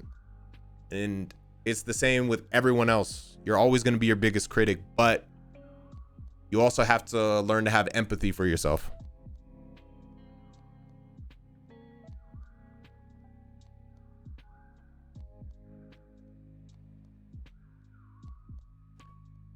Pray to catch one of your streams, and I don't mean to be like that, dude, but something told me to come here. And I needed this shit so bad. I appreciate this conversation so much. Much love, bro. And probably won't say I'm seeing it. You are helping so many people right now, and you don't even know it. Keep up. Much love. Keep up with being great, my G. I appreciate you, man. I just know because I don't know. I feel like I didn't always have that voice. I didn't always have, and I'm not like the end all be all voice for people, you know, for you guys. Like, that person is you. I might be like a vessel, or like a way to unlock you listening to that voice within you, but you have to listen to that voice inside of you, because somewhere within you, you know what you want and you know what you want to do, but there's a lot of mental blocks that kind of suppress that. And like, you might not be able to just off the top of your head say what that thing is, but it's there, and you have to be willing to listen and try shit until you can remove those barriers and find what the fuck that thing is.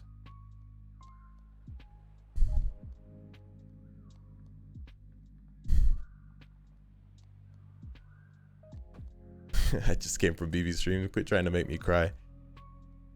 I'm not trying, man. I mean, this just start. I don't even know how to start. I think I was telling my story about just, you know, just my journey to this point. And, you know, a lot of people can relate, because it doesn't matter. You know, I'm not saying people want to do what I do, but like, it doesn't matter what you want to do, because the crazy thing about success and like trying to reach a certain point is they damn near all have the same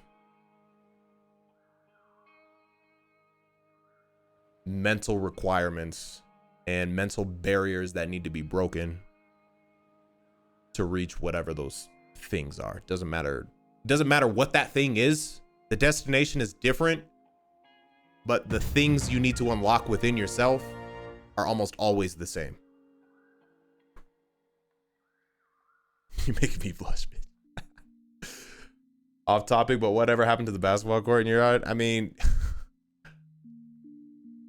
I'm sorry. I only laugh because I've been asked like 4 times this stream, but we just have to get it fenced in. And the plan is, once it get fenced in, we want to have like fucking plants growing up it, so it can be like like it'll look dope. But it's almost all done. I mean, the hoop's up, retaining walls up,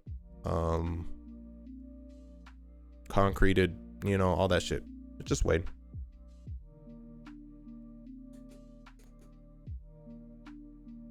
What's up, Kami? How long you been here, bro? I've been kind of like rambling for a bit, but I appreciate you stopping by, homie.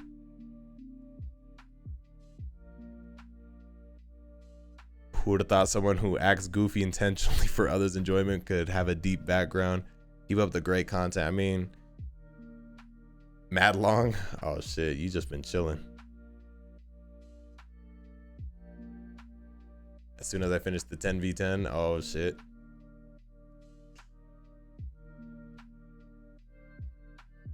You're goated. Hey, you're goated, bro. Real shit.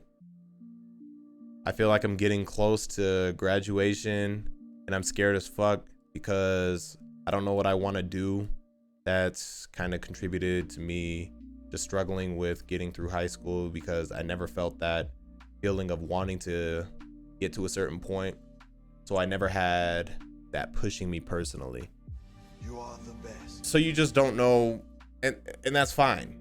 Coming out of high school, let me tell you what I did when I first got out of high school, because you guys know where I ended up now. But when I got out of high school, I was working at a grocery store, and I applied for college. but I didn't want to go to like a big university because I was terrified of getting in debt for my whole life. Went to a community college, changed my major like 3 or 4 times as I was going through college because I didn't know what the fuck I wanted to do. I went from like computer science to wanting to be a teacher to back to computer science, just whatever. To thinking I wanted to make games, to thinking it was going to be too hard to make games, to, you know, trying to find something more realistic, practical, until I eventually I just dropped out because I felt like it wasn't taking me anywhere. Got a job at a bank. I don't give a fuck about finances, but I got a job at a bank because it sounded smart, sounded like a safe job, sounded secure, and it was. But then I was unhappy. And no matter how much logic said, like, it was logical to stay and do that because you're making good money finally, oh my God, you can make an honest living. Didn't like it. I'm going to take less money and go do what the fuck I like. So my point is, obviously I'm not going over this whole story again, but my point is, one thing leads to another. And you're not going to know, as you're playing a game for the first time, an open world game, and you have multiple paths, you don't know which path leads where. You don't know what the fuck enemies are over here. You don't know what obstacles are over here. You don't know what the fuck's over here. But you still take that step and you find out. And if it's something bad, then okay, you fail. You are the Who gives a best. fuck? Fail. Because you have to. Because if you don't go that way and fail, then you'll never learn that either A, how to not fail and then keep going down that path, or B, what are these other paths? You'll never know. You have to try. You know? Failure is just lessons. Because every time you lose, that's why I don't mean to turn this into super gamer talk, but I think that might be why, like, I just enjoy Demon Souls so much. Like, people, I think they expected me, like, I lose a couple times, and then I saw people saying, like, typing, like, oh, here, the stream's about to end, blah, blah, blah. But, like, no, I learned how I lost. I learned how I failed.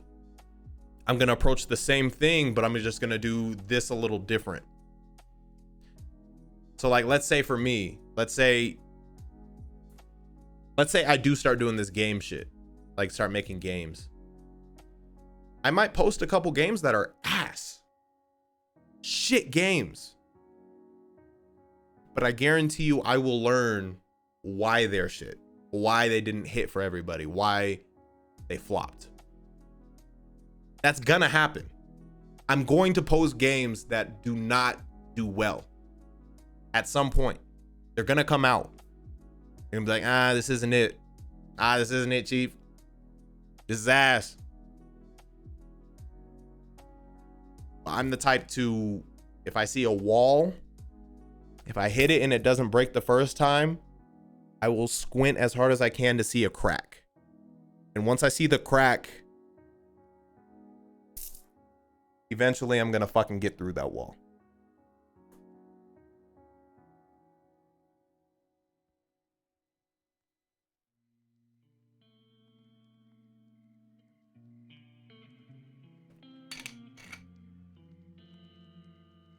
I think a lot of people are scared, man, after high school, college, what the fuck they want to do, because it feels like such a commitment. But just remember that life is, we have all of these fucking societal, mental barriers where, I don't know, we've been convinced that once we pick our career, we're stuck there. I don't give a fuck if you're somebody, like, we're looking at the perspective of somebody coming out of high school, college. There's people out there who have been at a job for 20 years that they hate. And this could apply to them too. Like, you are alive. You are alive. And I know that sounds, this is the timeline, like this is all time right here, boom. This is the timeline of like millions and billions and trillions of years. And on this infinite fucking timeline, this is your life. This is what you get. This is what we have. And think about that. You get this much time and you're gonna like second guess yourself? You're gonna be fucking scared to just try shit and live and fucking fail and like just do shit? Like just fucking, why would you not? We are guaranteed one thing.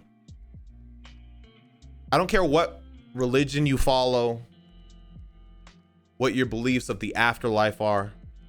That's fine. Like, to each their own.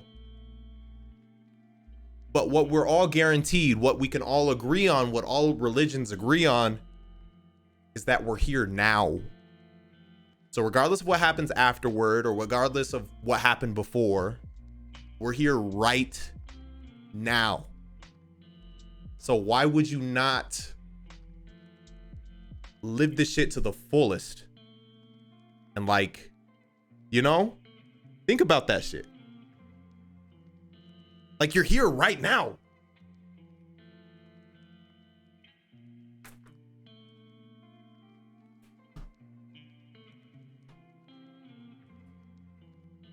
Yeah, I told you I'm cross-rated. Why you coming at me like this?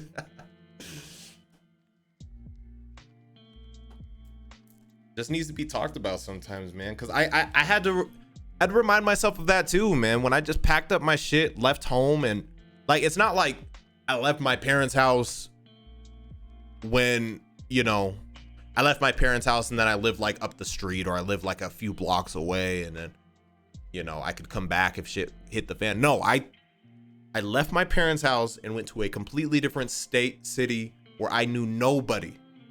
Fully aware that there was a good chance that I fucking, shit hits the fan, I fail. Packed up my little 2004 Honda Accord. And no, it wasn't in the, I'm not a dinosaur. This isn't like the year 2015. It's just like, you know, the best car. That was the car I had. I had a 2004 Honda Accord. Packed my shit up. And I went. My used car, I was gone.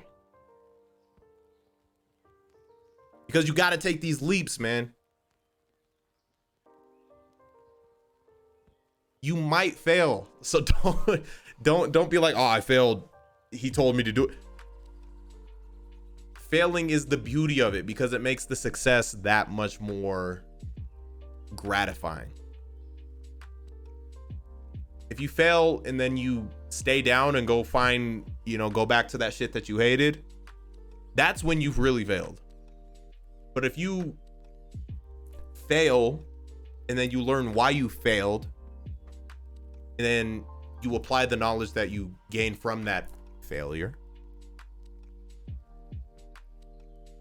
and eventually succeed, is it really a failure?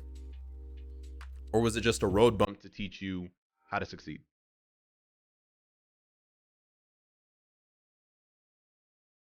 Biggest problem with me is I don't have confidence. Confidence is something that can be acquired for anybody. Because think about why you don't have confidence. Do you have a reason? What about you makes you unconfident?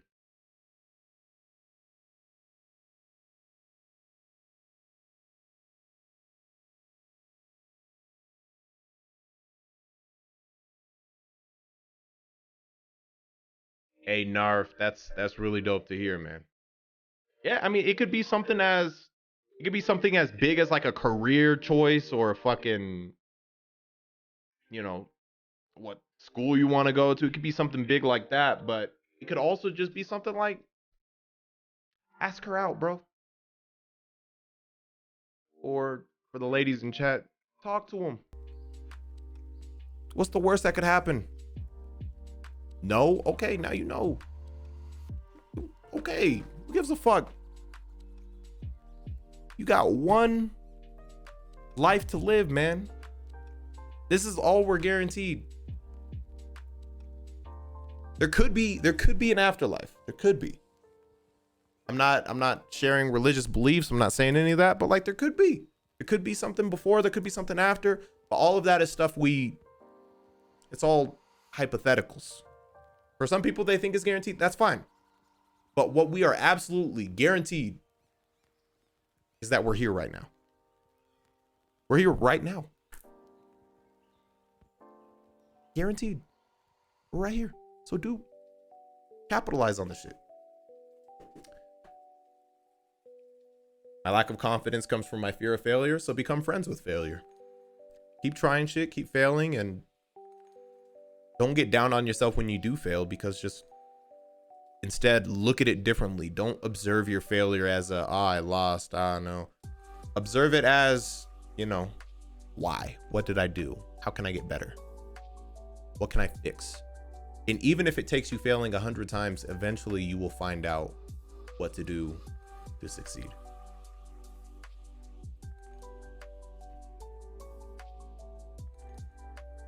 Doubt you'll see it, but Dion, I've watched you for 4 years, and there are times where I've been through pain and so stressed and hurt. You got me through some very hard times, breakups, everything. You make me smile all the time, so even if you don't see this, thank you for everything. Keep doing what you want. Ignore the hate and keep being you. Hey Wyatt, I appreciate that, man. But that's the thing, man. That's the human experience. Things aren't always going to be great. Like, even though I'm in a pretty good place now, there's gonna be a time where I'm gonna go through some shit, and that goes for everyone. No matter where you are, if you're going through some shit right now, there's gonna be a time where you feel great. You're gonna feel happy again. Don't worry, like you will feel happy again. You'll feel good again. It will come. And then if you're feeling great, you don't really think about that, but you have to be prepared, because at some point life is like this.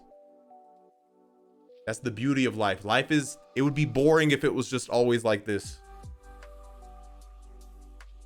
I don't think I would even, it sounds crazy, but I don't even know if I would want to be happy all the fucking time. Like all the fucking, I'm not saying like I like being sad, but like, do you truly appreciate being happy? Like sometimes you could just be chill, you know what I mean?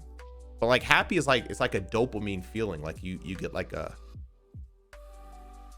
you know what I mean? I acknowledge what life is, and I find beauty in it. There's gonna be a time that I'm sad. There's gonna be a time that I'm angry. There's gonna be a time my eyeballs leak in tears and shit. There's gonna be times that I'm happy. There's gonna be times that I'm chill. There's gonna be times, you know what I'm saying? Like that's what life is. There's a diversity, the same way that I love diverse crowds of people. Like I want to see all different types of people. That's what I love to see. Like that's what's beautiful to me. Like I don't give a fuck if you're black, white, Mexican, Asian, gay, straight, trans. Like the fact that there's so many, we're all so different, is what makes us beautiful. And it's the same with your emotions. Like appreciate your emotions as like diverse, complex states of yourself.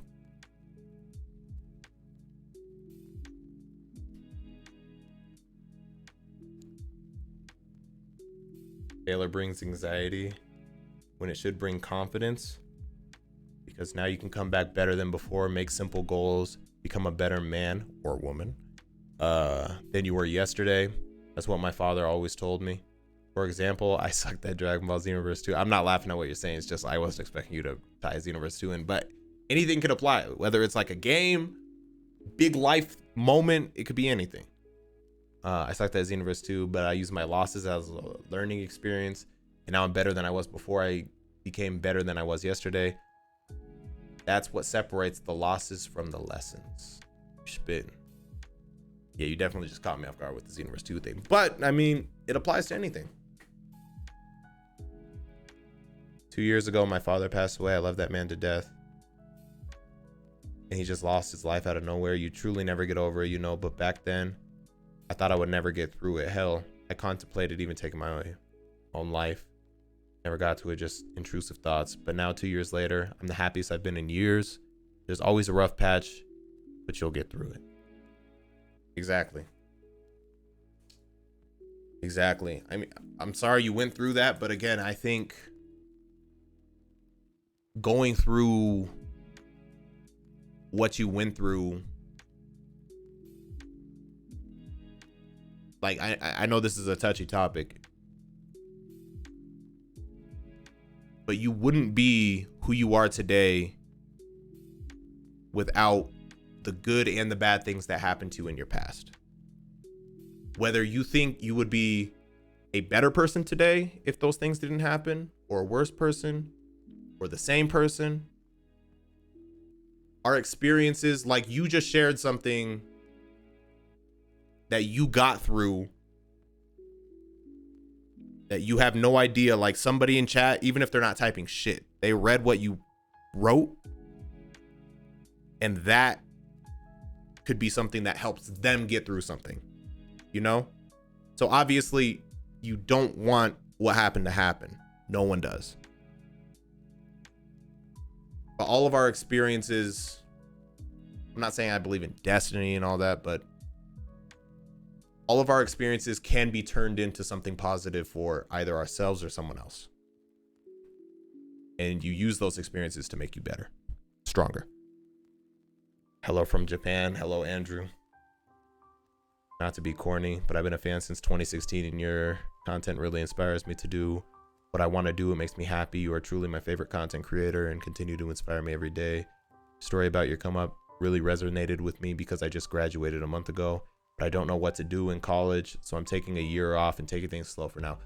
I highly recommend that. That's a smart move. I appreciate you being a viewer of mine. But I highly recommend that. And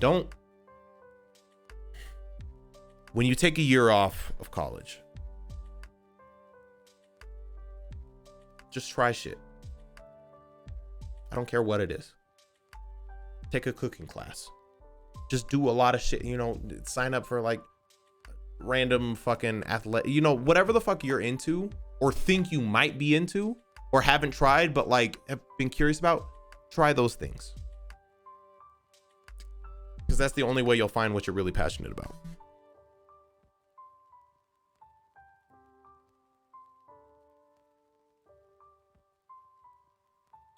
Suffer from depression from age 13 to 22. It's a long ass time.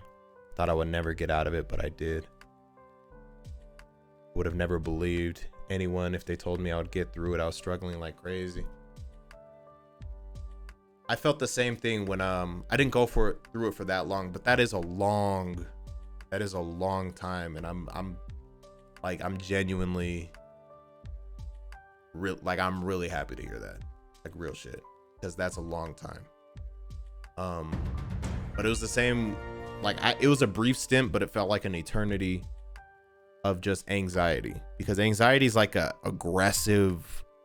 Because like depression, I'm not trying to like say one is harder than the other. I'm like by any means, but like they're different, right?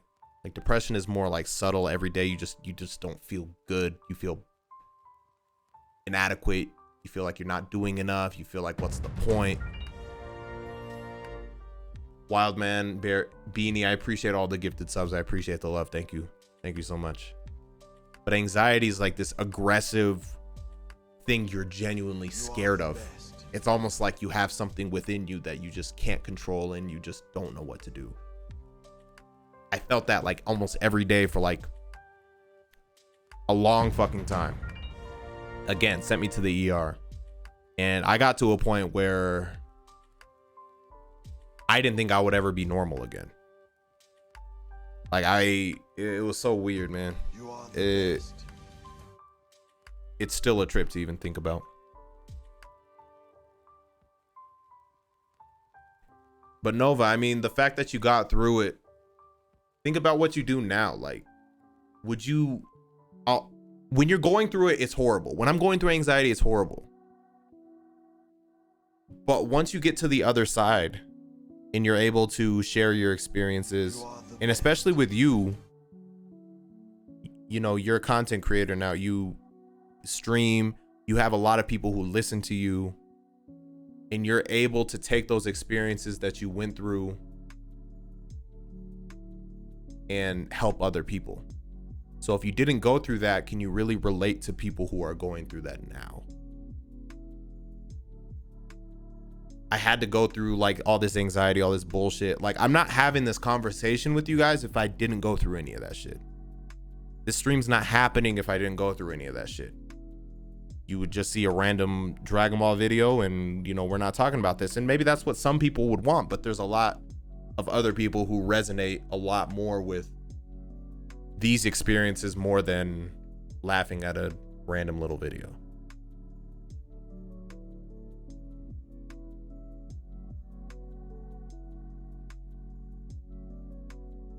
Don't really share this, but it seems like a good time too. For almost 14 years, I've been dealing with a disease which cannot be cured. I've learned to accept the pain and move on and do shit I want to. I always fight the pain so that I can do stuff that makes me happy. Look for happiness in sad times. Next month, I'll be having a surgery, so hopefully I can live peacefully without constant pain. Man.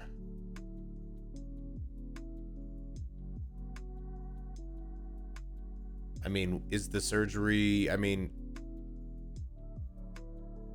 again, you're not going into details and I respect the privacy. You don't have to go into details.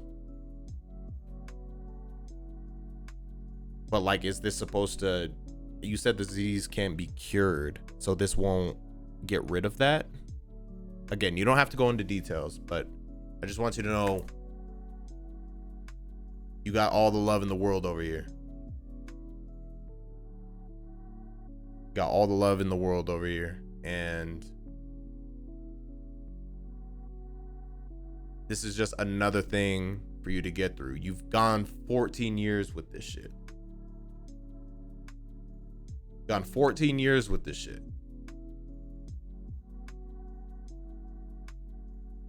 So you're gonna get through this shit too.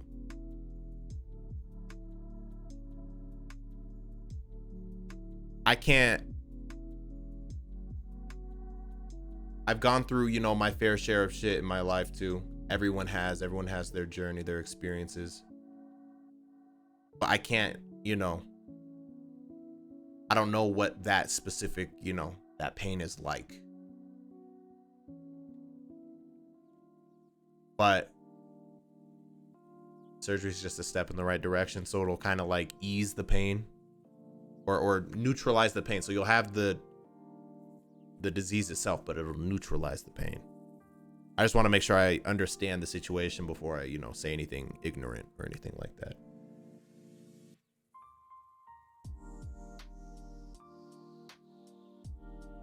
But you'll definitely, when is the surgery? When is it? I forget if you said.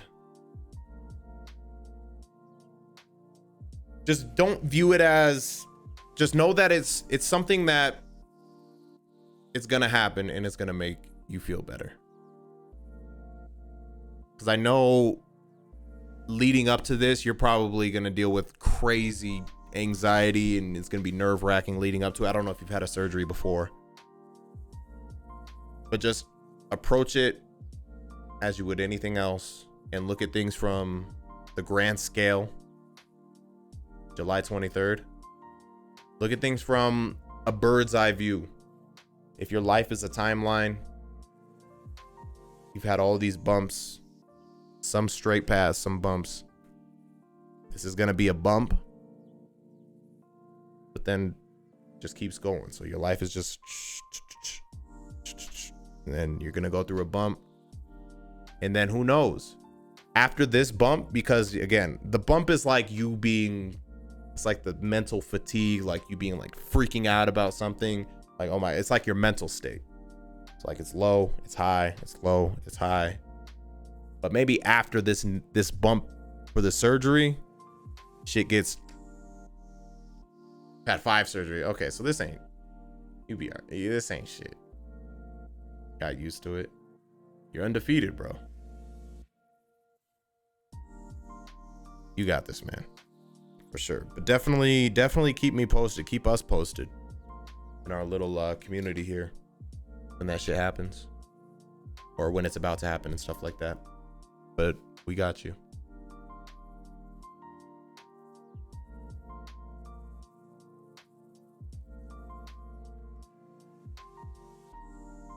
I got here 7 minutes ago, but I'm about to cry listening to these people talking about their journey. And that's the beauty of this all, man. We're all on, like, just think about this shit, man. Just think about from as early as you can fucking remember. When you were like me, I can remember back to when I was like 4. Late 4, early 5 years old. Like, that's how far back I remember. All of the experiences that you've had, all of these moments you've had, these ups and downs, whatever your interest is, whatever led you to find me, whether it was on YouTube or Twitch. Like, we all went through so much shit. I just imagine like different, like a spider web, and boom, like right now we're in the center of the spider web, but like each strand and like everything we all fucking went through to meet at this point where we're all fucking here together. And I know we're not physically fucking together, but like even virtually, like you could be anywhere in the fucking universe right now. You could be anywhere in the world. You could be doing anything on the internet right now. Like, you're right here. And this is just a moment on this timeline of your life. And it's fucking crazy. It's just crazy to think about. Entire life led to this moment. Think about that.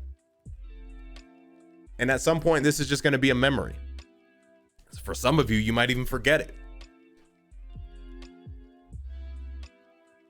But there will at least be a few of you that hold on to this and really utilize the things you've heard and experiences that you've heard. Because it's not just me, it's everyone in chat. There's a lot of different experiences and stories that you may have seen.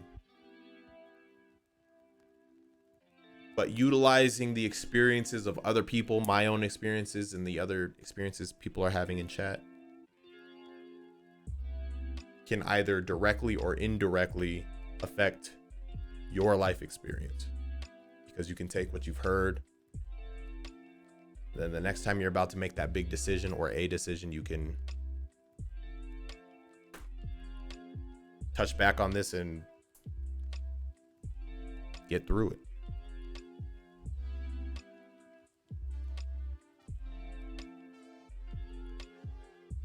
That's actually a beautiful way of looking at it, Nova. No moment in our life can be replicated. Everything we experience is unique, and it's beautiful. It's just crazy. That's when you get high on life, man. Like, it sounds hippie as fuck, but like, just think. Like, right now, this moment we're having, this will never happen again. Like, there'll be different variations. There'll be like a different stream. We'll be talking about different shit. I'll have a different shirt on. My beard will be a little bigger. I'll be a little uglier. Whatever it is, different hat. This moment right now is unique and will never happen again. The way it is. And I feel like that terrifies some people. Because everything feels like, oh shit, like, oh my God. You know, you start having an existential crisis within yourself. But I view it as a beautiful thing because every day is just a different, it's just like a different story, man. And you're in full control of how that story goes.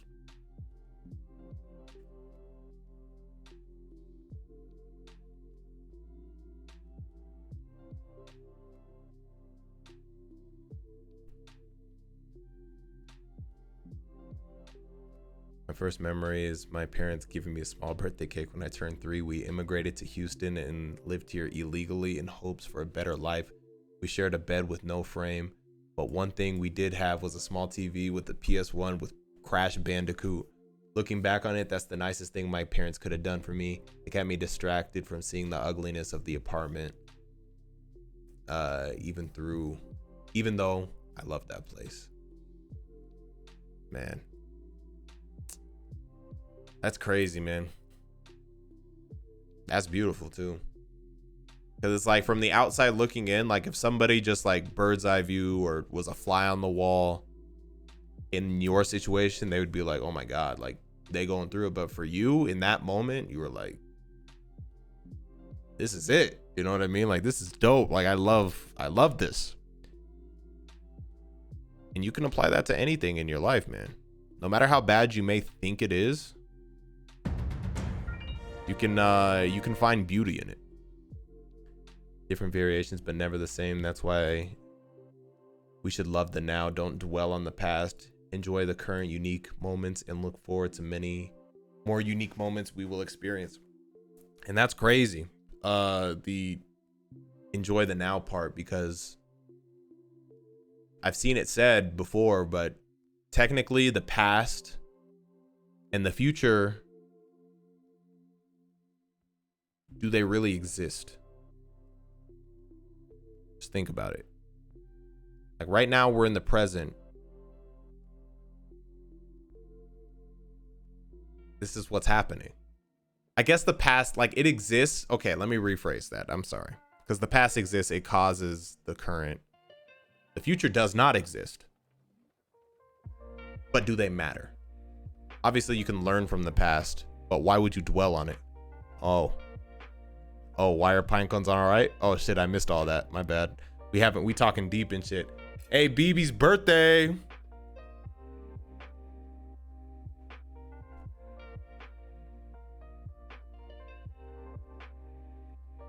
It's not your birthday. Oh wait. Hey, her time zone, it ain't her birthday yet. She don't get that from me yet. She don't get that shit from me yet.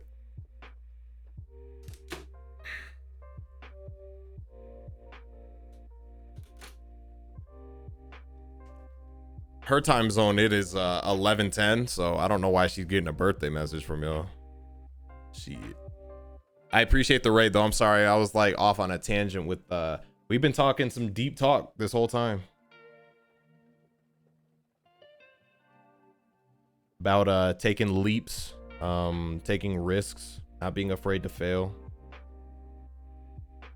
about our journeys, our paths, what we've gone through to get to where we are now, the beauty of life. Like we talked a lot of shit. A lot of shit. Yeah, it is 11:11 for her, so I don't think she qualifies for a happy birthday at this moment. It's what I needed, actually. I mean, this whole VOD, because it didn't start like this. Like I was just, we were just fucking bullshitting, talking, and then it turned into this.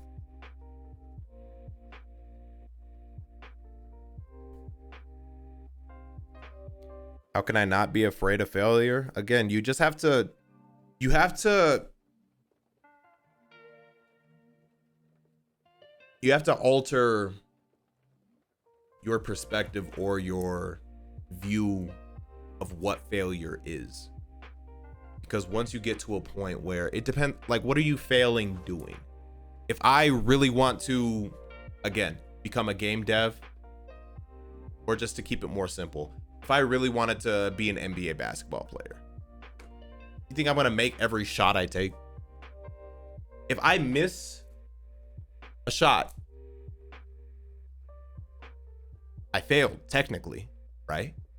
But why did I miss? Oh, I shot it too hard. Oh, I didn't shoot hard enough. Oh, I didn't flick my wrist. Oh, I didn't have good form. Oh, I slight left. Or, you know, whatever the fuck it is.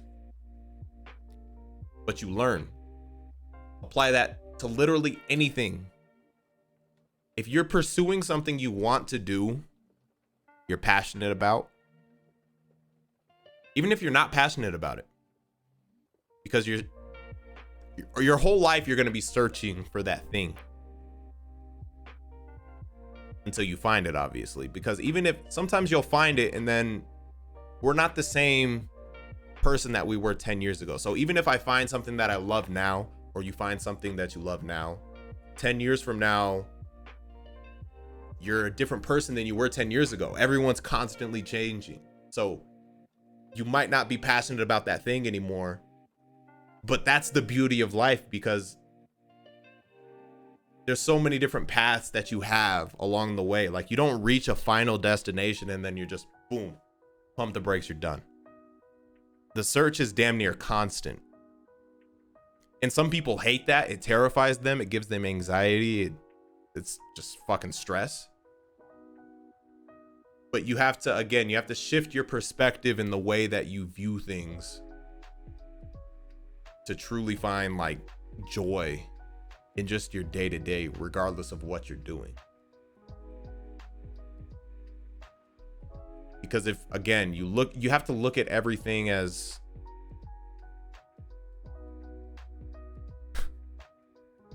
these are all unique experiences that, again, will never be replicated again.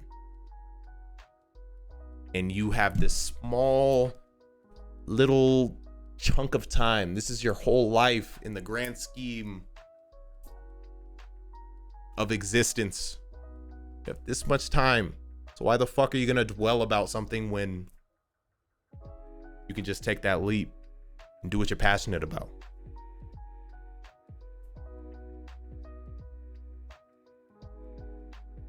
Like, there's just no point in, obviously, don't, again, I always say this, don't be stupid. Have a plan, but don't be afraid to take a leap and then fail. It's okay. Because once you fail, quote unquote, you just apply the knowledge from your failure to reach success.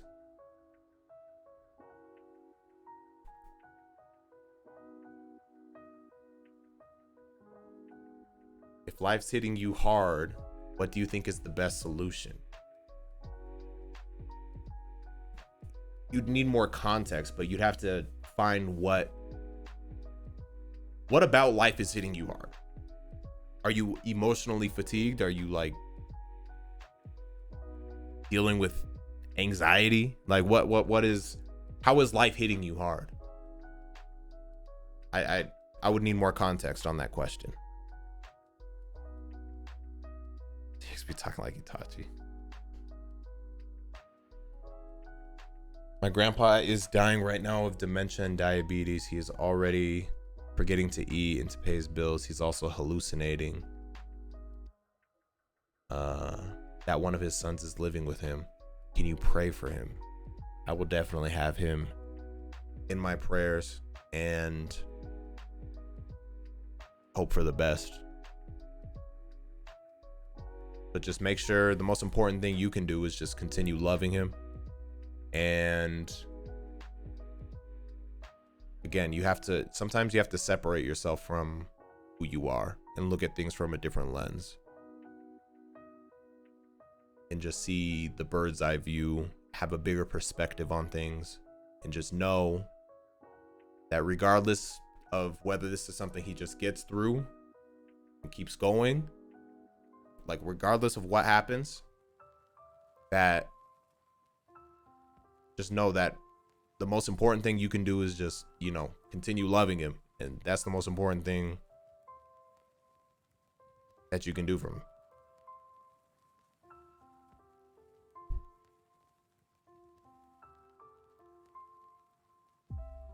Me and my dad visit him every few days, and that's all you can do. Sometimes that's all you can do. I mean, you can search for things to help, like to actually physically help.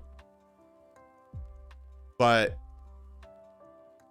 the easiest thing that you can do is probably what you're already doing.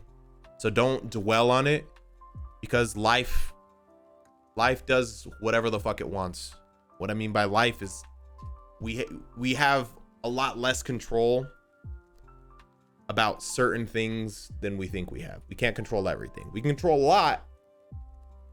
We can take those leaps, we can take those risks, but we can't control the outcome all the time.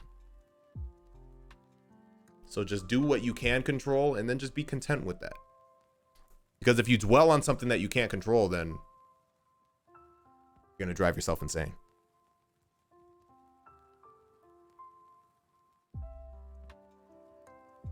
All right, Wyatt, I appreciate you stopping by. Why do we all have anime main character backstories? See, and that's what I think, that's why people resonate with anime so well, is because or just shows like that, is because we all have a story. We all did certain things to lead us to where we are now. But what's so fucking dope is, like I said, because I keep saying it, but however many people are in here, 600 plus people, we all went through so much shit that in some way, throughout various twists and turns and ups and downs, somehow we all ended up right here together.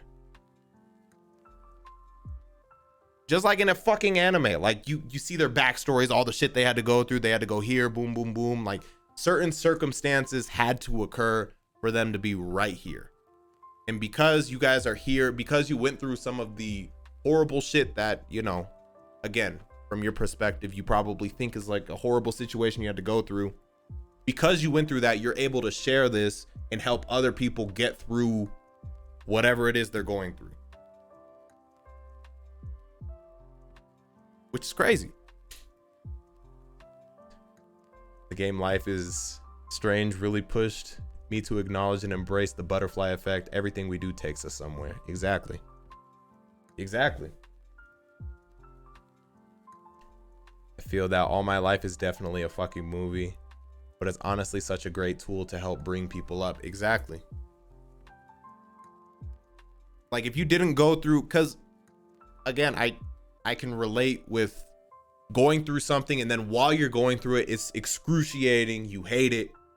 You wish you didn't have to go through it. It's the worst thing ever. You just wish it would stop. You wish it never happened. Whatever that thing is, whether it's loss, whether it's something physically wrong with you, whether it's something mentally or emotionally wrong with you, whatever it is, but you got through it. And now you're able to share that and help other people only because you went through it, though. You had to go through that to help somebody else. So you're almost thankful for it.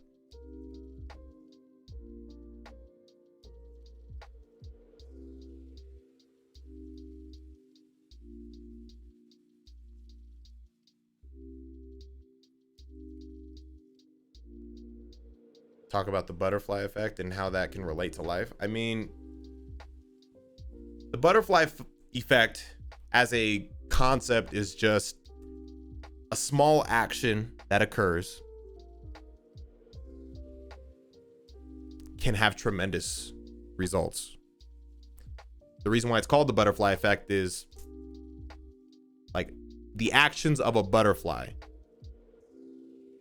can dramatically alter a whole fucking timeline.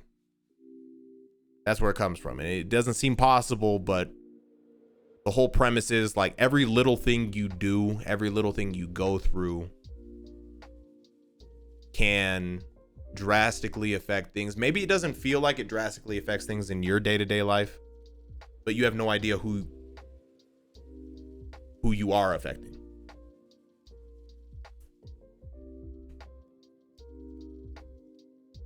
No, stop. There is no butterfly. You just branching a different timeline.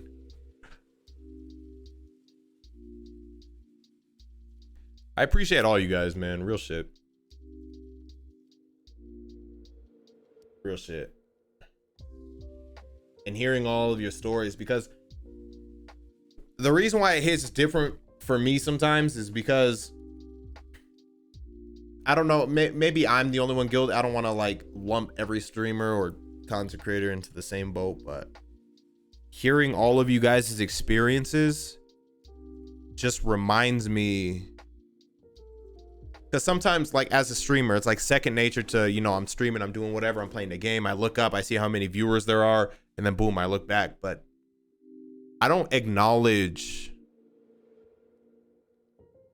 that each individual person, like over 600 people, all with their unique experiences and journeys and things that they've gone through, like, are here spending their time looking at my dumb ass. Like, it's crazy, because like when you think 600 plus people, like it's like, okay, that's cool. But you know, like on YouTube, then I have videos like they get like 100,000 each video, like, but like I feel like sometimes I just have to like sit back,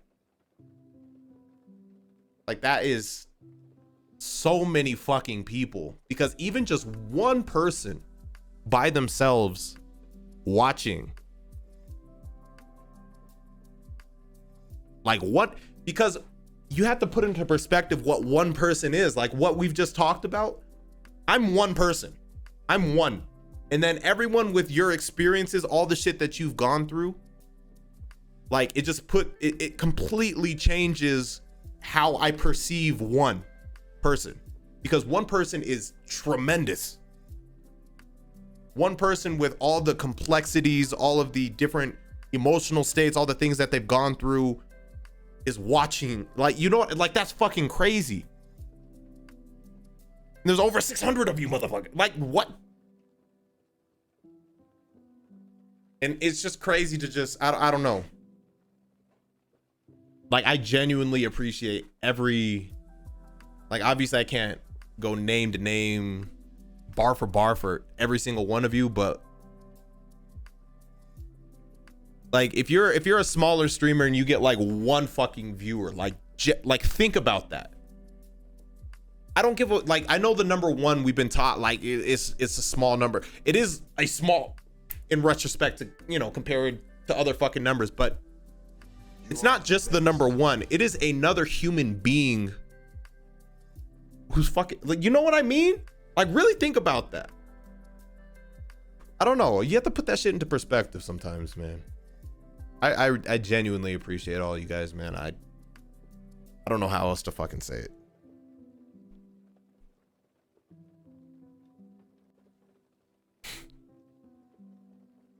Oh man, that shit's just crazy to me.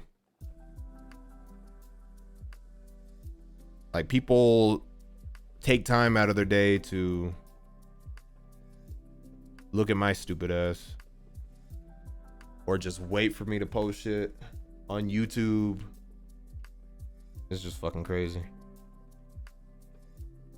You are the best.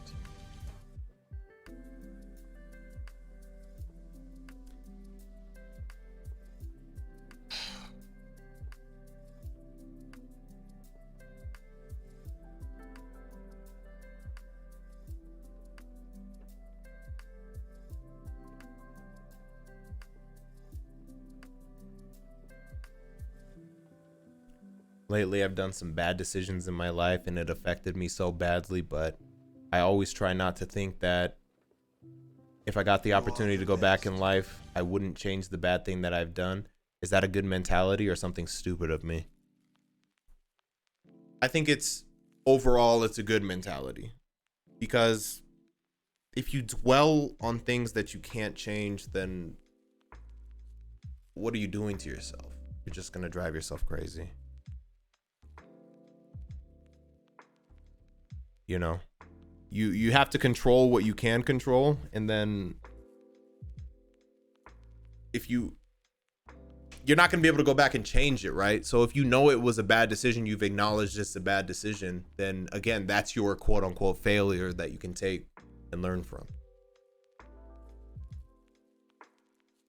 You're definitely fucking wildfire, dude. You're mad contagious with your energy and always such an inspiration to me and so many people. I give you a hard time, but you've absolutely influenced me and my community a fuck ton more than you know. Stop it. I appreciate that, really. I just want to do. I think it's important to, especially people who are in or like coming up in the same field as me, especially like people who I believe in too, and like I genuinely see are good people, and I also like see like this motherfucker, like people should be seeing this, like watching this person, you know what I mean? Like I want to just help where I can, pretty much. And I don't know. I appreciate that, real shit. You know I appreciate you. I'm glad you sat and talked about all of this. It gives us a greater idea of who you are and how you think, and that you're not just your content. Man, y'all need.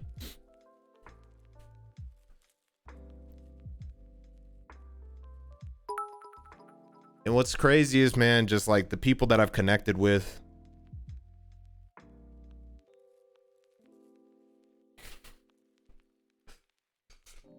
Like it just sounds like I don't know, it almost feels like it gets redundant as I say it, but like you guys are all like, I don't know, like every one of you, man. It's not just like I fucking appreciate you guys, man. I just don't know how else to say it. I feel like there's so many other words. Like it's I want to acknowledge you all as individuals, but I just have to like lump sum it up, and like I don't know. It's just really cool to like have. I just know you guys have my back in a way. You know, you take time out of your day to watch my shit. You're up late at night watching my shit. And I want you to know that I have your back too. Like this isn't a one-sided thing. This is a like it's hard to be able to individualize each and every one of you and just say like, you know, I got every single one of you motherfuckers, but like as much as I can, I do, you know? And if that's just giving broad statements of, you know, tokens of shit that I've gone through and stuff that might help you, then that's what it has to be. Man.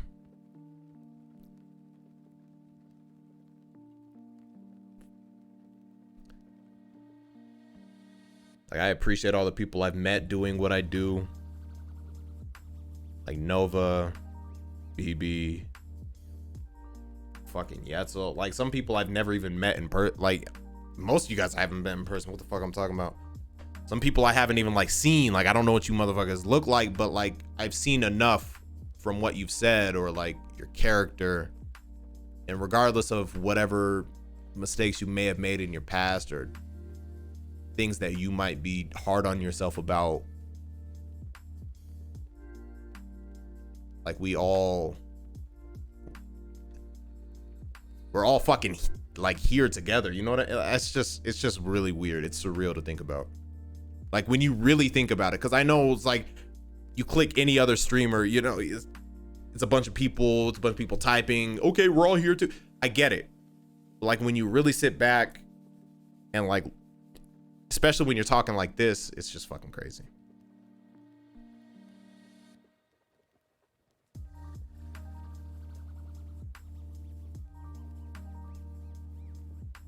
Be very playful, but it's all jokes. Yeah, no, I can get a little toxic, but the same. It's all fucking jokes. It's all fucking jokes.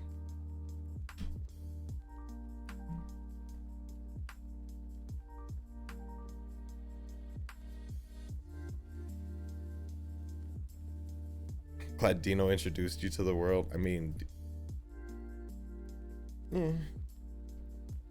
Give me some credit, you know what I mean?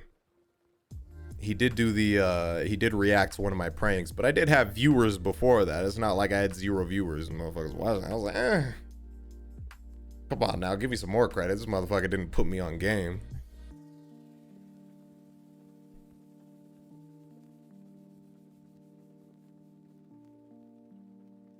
I found you through the Majin video and the eating like Goku video.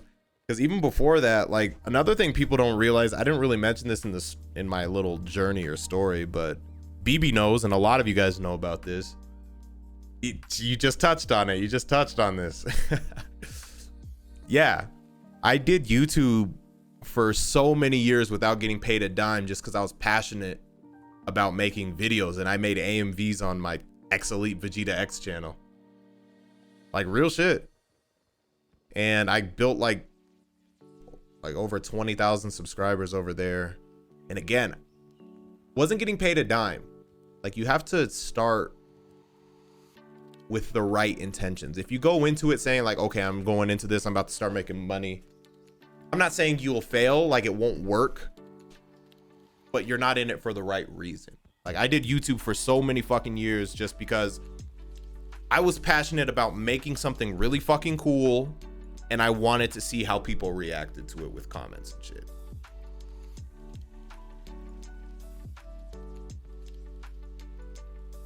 You just recommended me. I remember the first time you turned up. You showed up when I was playing Skyward Sword, I think. And you showed up and I think you were talking shit or something, and there was some mutual shit talk, and yeah, it started. But yeah, man, I did YouTube for a long time for fun, but how many jobs start like that? How many NBA players just play basketball for fun and then, oh my God, I'm really good at this, I can do this as a profession? That's just what it was for me. What if my passion is making money? All right, Mr. Krabs, ass nigga.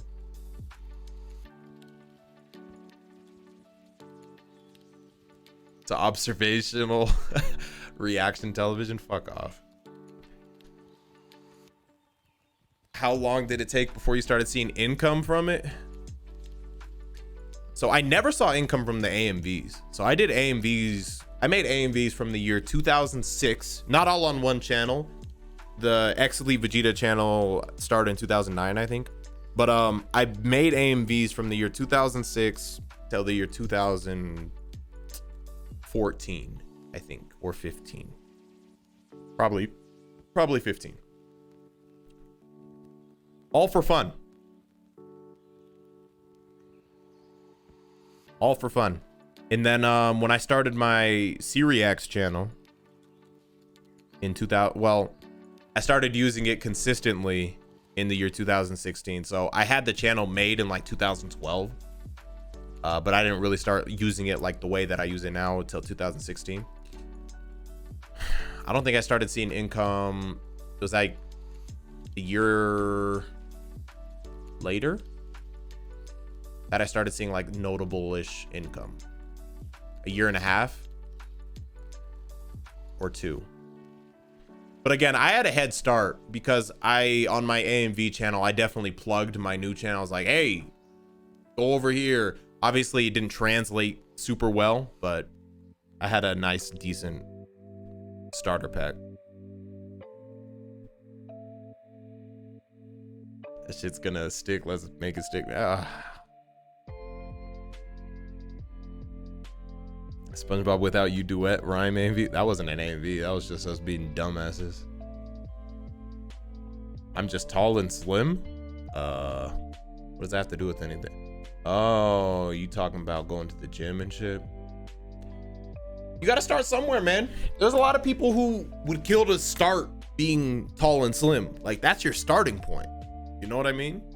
Some people are, for lack of better terms, everyone's beautiful in all shapes and sizes. Disclaimer. But you could consider yourself fat and short. That person's dream is to be tall and slim. So love who you are, man.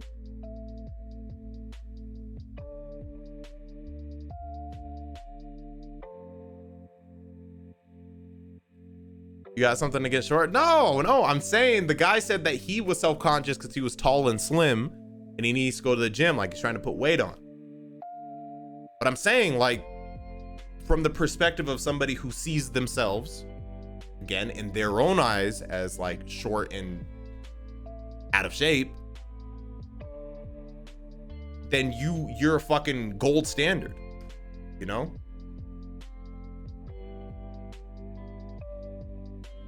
I think exactly, Nova. Look at us. We all look good. We all look fantastic.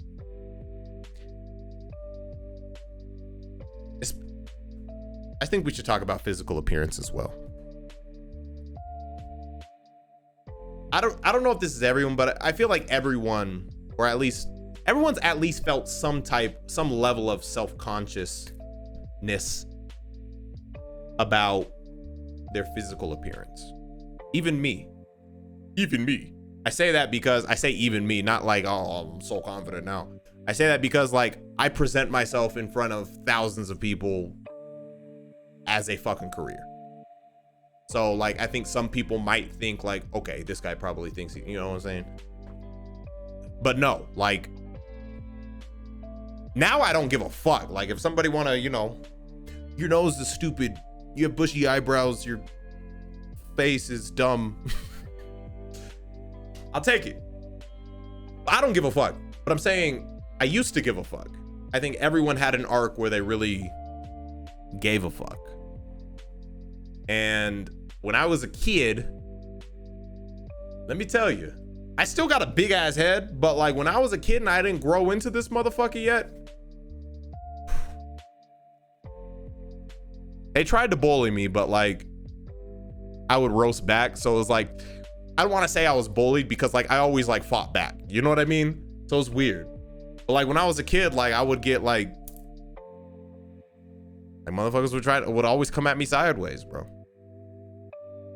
And like sometimes it would genuinely get to me when I was younger. But at some point in your life, you realize that you are who you are. Like you look how you look. Obviously you can like improve yourself in terms of, you know, getting in shape and stuff, but that's more of a health thing. Like your physical appearance, you have to learn to love yourself for real.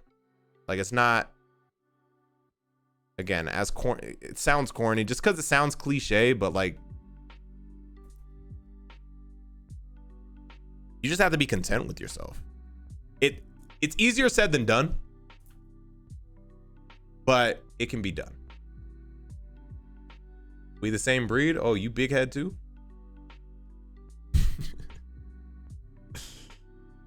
Dion, I miss your top hat.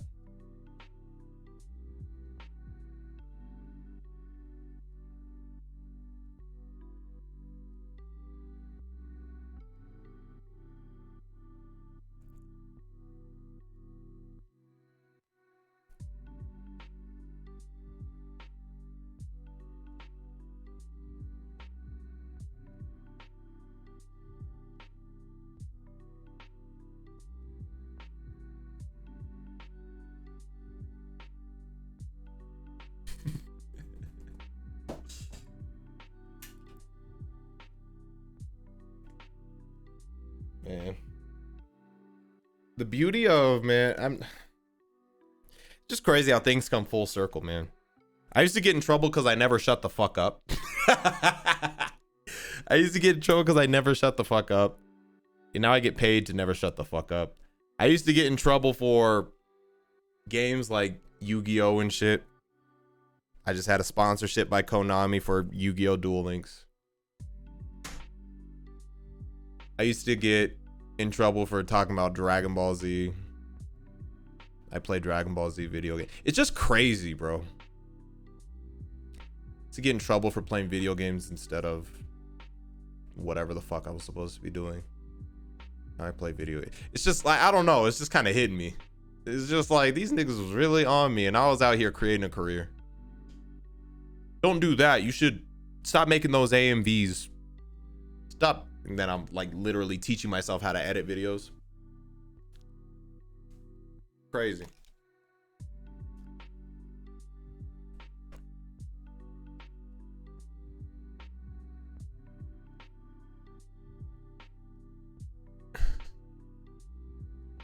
Gotta have passion. That's my point, man. You have no idea. You have no idea what little hobby you're doing day to day that might become a thing, bro.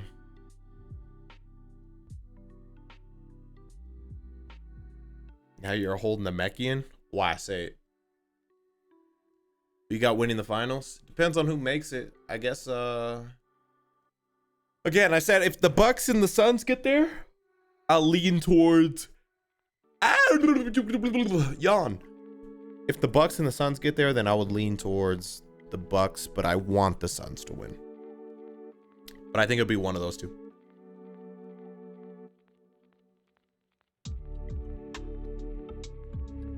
Nano up in this bitch, just chilling, taking it all in. Did he say something, or are you just being a freak looking and looking at all the viewers? Yeah, I want CP3 to get a ring too. I agree.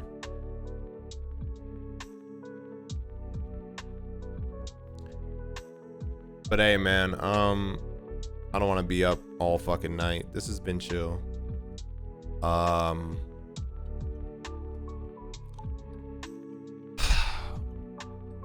Everyone right now is probably somewhere very early in their journey. Like, really think, like, no matter where you think you are in life, this is early for you. Most of us are. I've seen the demographics. I don't give a fuck if you're in your 30s, 20s, teens. Regardless, you're early in this journey for the most part. Unless somebody's like 60, that's fine too. You're beautiful. I love you. So remember that the next time shit hits the fan, remember that you're still early on in this shit. This is early game shit. This is early game shit. And right now, you're just learning how to succeed and how to thrive in the future. And you will. That's what's crazy, is you fucking will. Like, you will. You're gonna be okay. You're gonna be fucking fine. I know this seems like a generalized statement at fucking everybody. You're gonna be fucking fine. You're gonna be good. You're smart enough to do what the fuck you're doing. You're passionate about what the fuck you're doing. All you have to do is take the leap, acknowledge that it's okay to fail, because you might. Highly possible. But that's fine. Who gives a fuck? It's gonna teach you. You're gonna get better. You can fucking do it. Real shit. Like, you're ready for it. And even if you're not, you'll learn that you're not, and you'll learn what you need to do to become ready for that.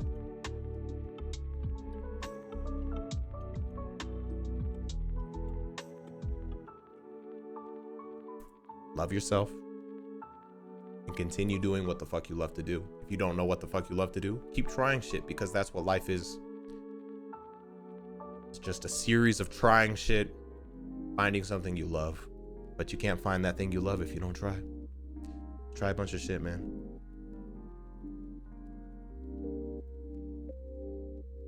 I genuinely love it. Like, I love you guys, man. I do. I do.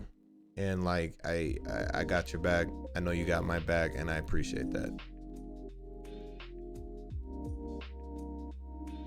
Man, you motherfucker made me cry. I don't think. Let's see who's live. Are Humba and Twin still alive? Might raid them. They are. Okay. I know we don't always talk like this, but every once in a while, you know what I'm saying? Every once in a while, you gotta talk like this. But I believe in you guys, man. I really do. And BB and Nova, if you guys ever, because I know both of you got, you're not, again, I'm not trying to put either of you on blast, but like, I know every once in a while there's contemplation on like that next step for you, risk factors and shit like that. But feel free to hit me anytime. And everyone else, keep me posted on like Twitter, what the fuck you're going through, what the fuck you're getting through, shit you're concerned about.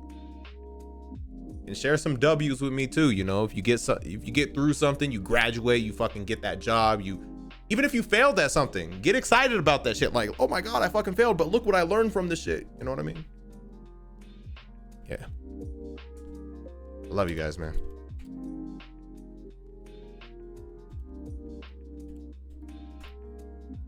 Send y'all over to Hanbun. This is their 1 year. I'm really proud of them too, man. They've come a long way from when I first fucking met them, and proud to see how far they've come. So show them some love. Give them a happy 1 year from the Pinecone King. And love you guys, man. Real shit. Ha. Bye.